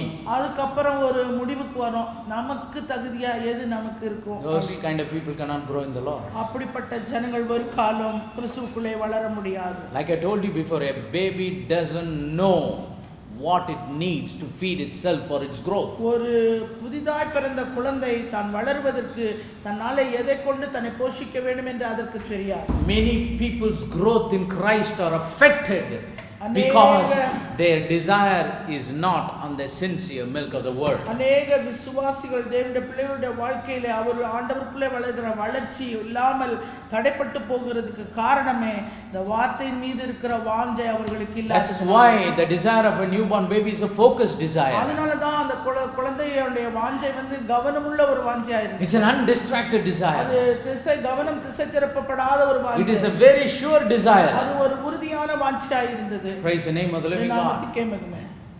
That's the same kind of desire we need to have. அப்படிப்பட்டதான வாஞ்சையை நாமும் உடையவர்களாய் The இருக்க sincere milk of the word. அந்த வார்த்தையாகிய அந்த களங்கமில்லாத ஞானப்பால். For the last 50 and odd years, கடந்த 50 வருடங்களுக்கு மேல் by the grace and the mercy of God, ஆண்டவருடைய பெரிதான இரக்கத்தினாலும் கிருபையினாலும் whoever that God has used in this place and is using in this place, ஆண்டவர் உபயோகப்படுத்தின பாத்திரங்கள் உபயோகப்படுத்திக் கொண்டிருக்கிற பாத்திரங்கள் அனைத்தும் by the grace of God, தேவனுடைய கிருபையினாலே they are presenting the word as it is. இந்த வார்த்தை எப்படி இருக்கிறதோ அதை மாத்திரமே அப்படியே சொல்லிக் கொண்டிருக்கிறார்கள். But just because the word is presented, அந்த வார்த்தை அப்படியே சொல்லப்படுவதனாலே மாத்திரம் doesn't mean that you will automatically grow. நீங்க அப்படியே ஆட்டோமேட்டிக்கா வளர்ந்துருவீங்கன்னு இல்ல. You must desire. உங்களுக்கு வாஞ்சை அதுல வரணும்.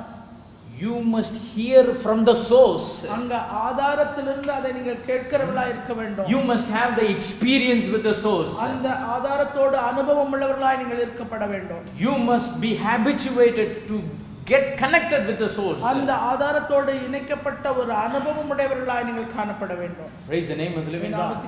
Then only it will facilitate our growth. அப்பொழுது மாத்திரமே அது நம்முடைய வளர்ச்சியை அதிகரிக்க. A lot of people say, I am going to this church. அநேகர் சொல்றாங்க, நான் இந்த சபைக்கு, I am going to that congregation. நான் அந்த சபைக்கு, I am hearing from that preacher. நான் அந்த பிரசங்கியார்ட்ட இருந்து பிரசங்கிக்கிறேன். That's why my life is good. I will be correct. I will go to heaven. நன்றாக இருக்கிறேன், வாழ்க்கை நன்றாக இருக்கிறது, நான் சரியாக காரியங்களை செய்கிறேன். Like I told you before, every man that are truly called by God, they will do only what God says.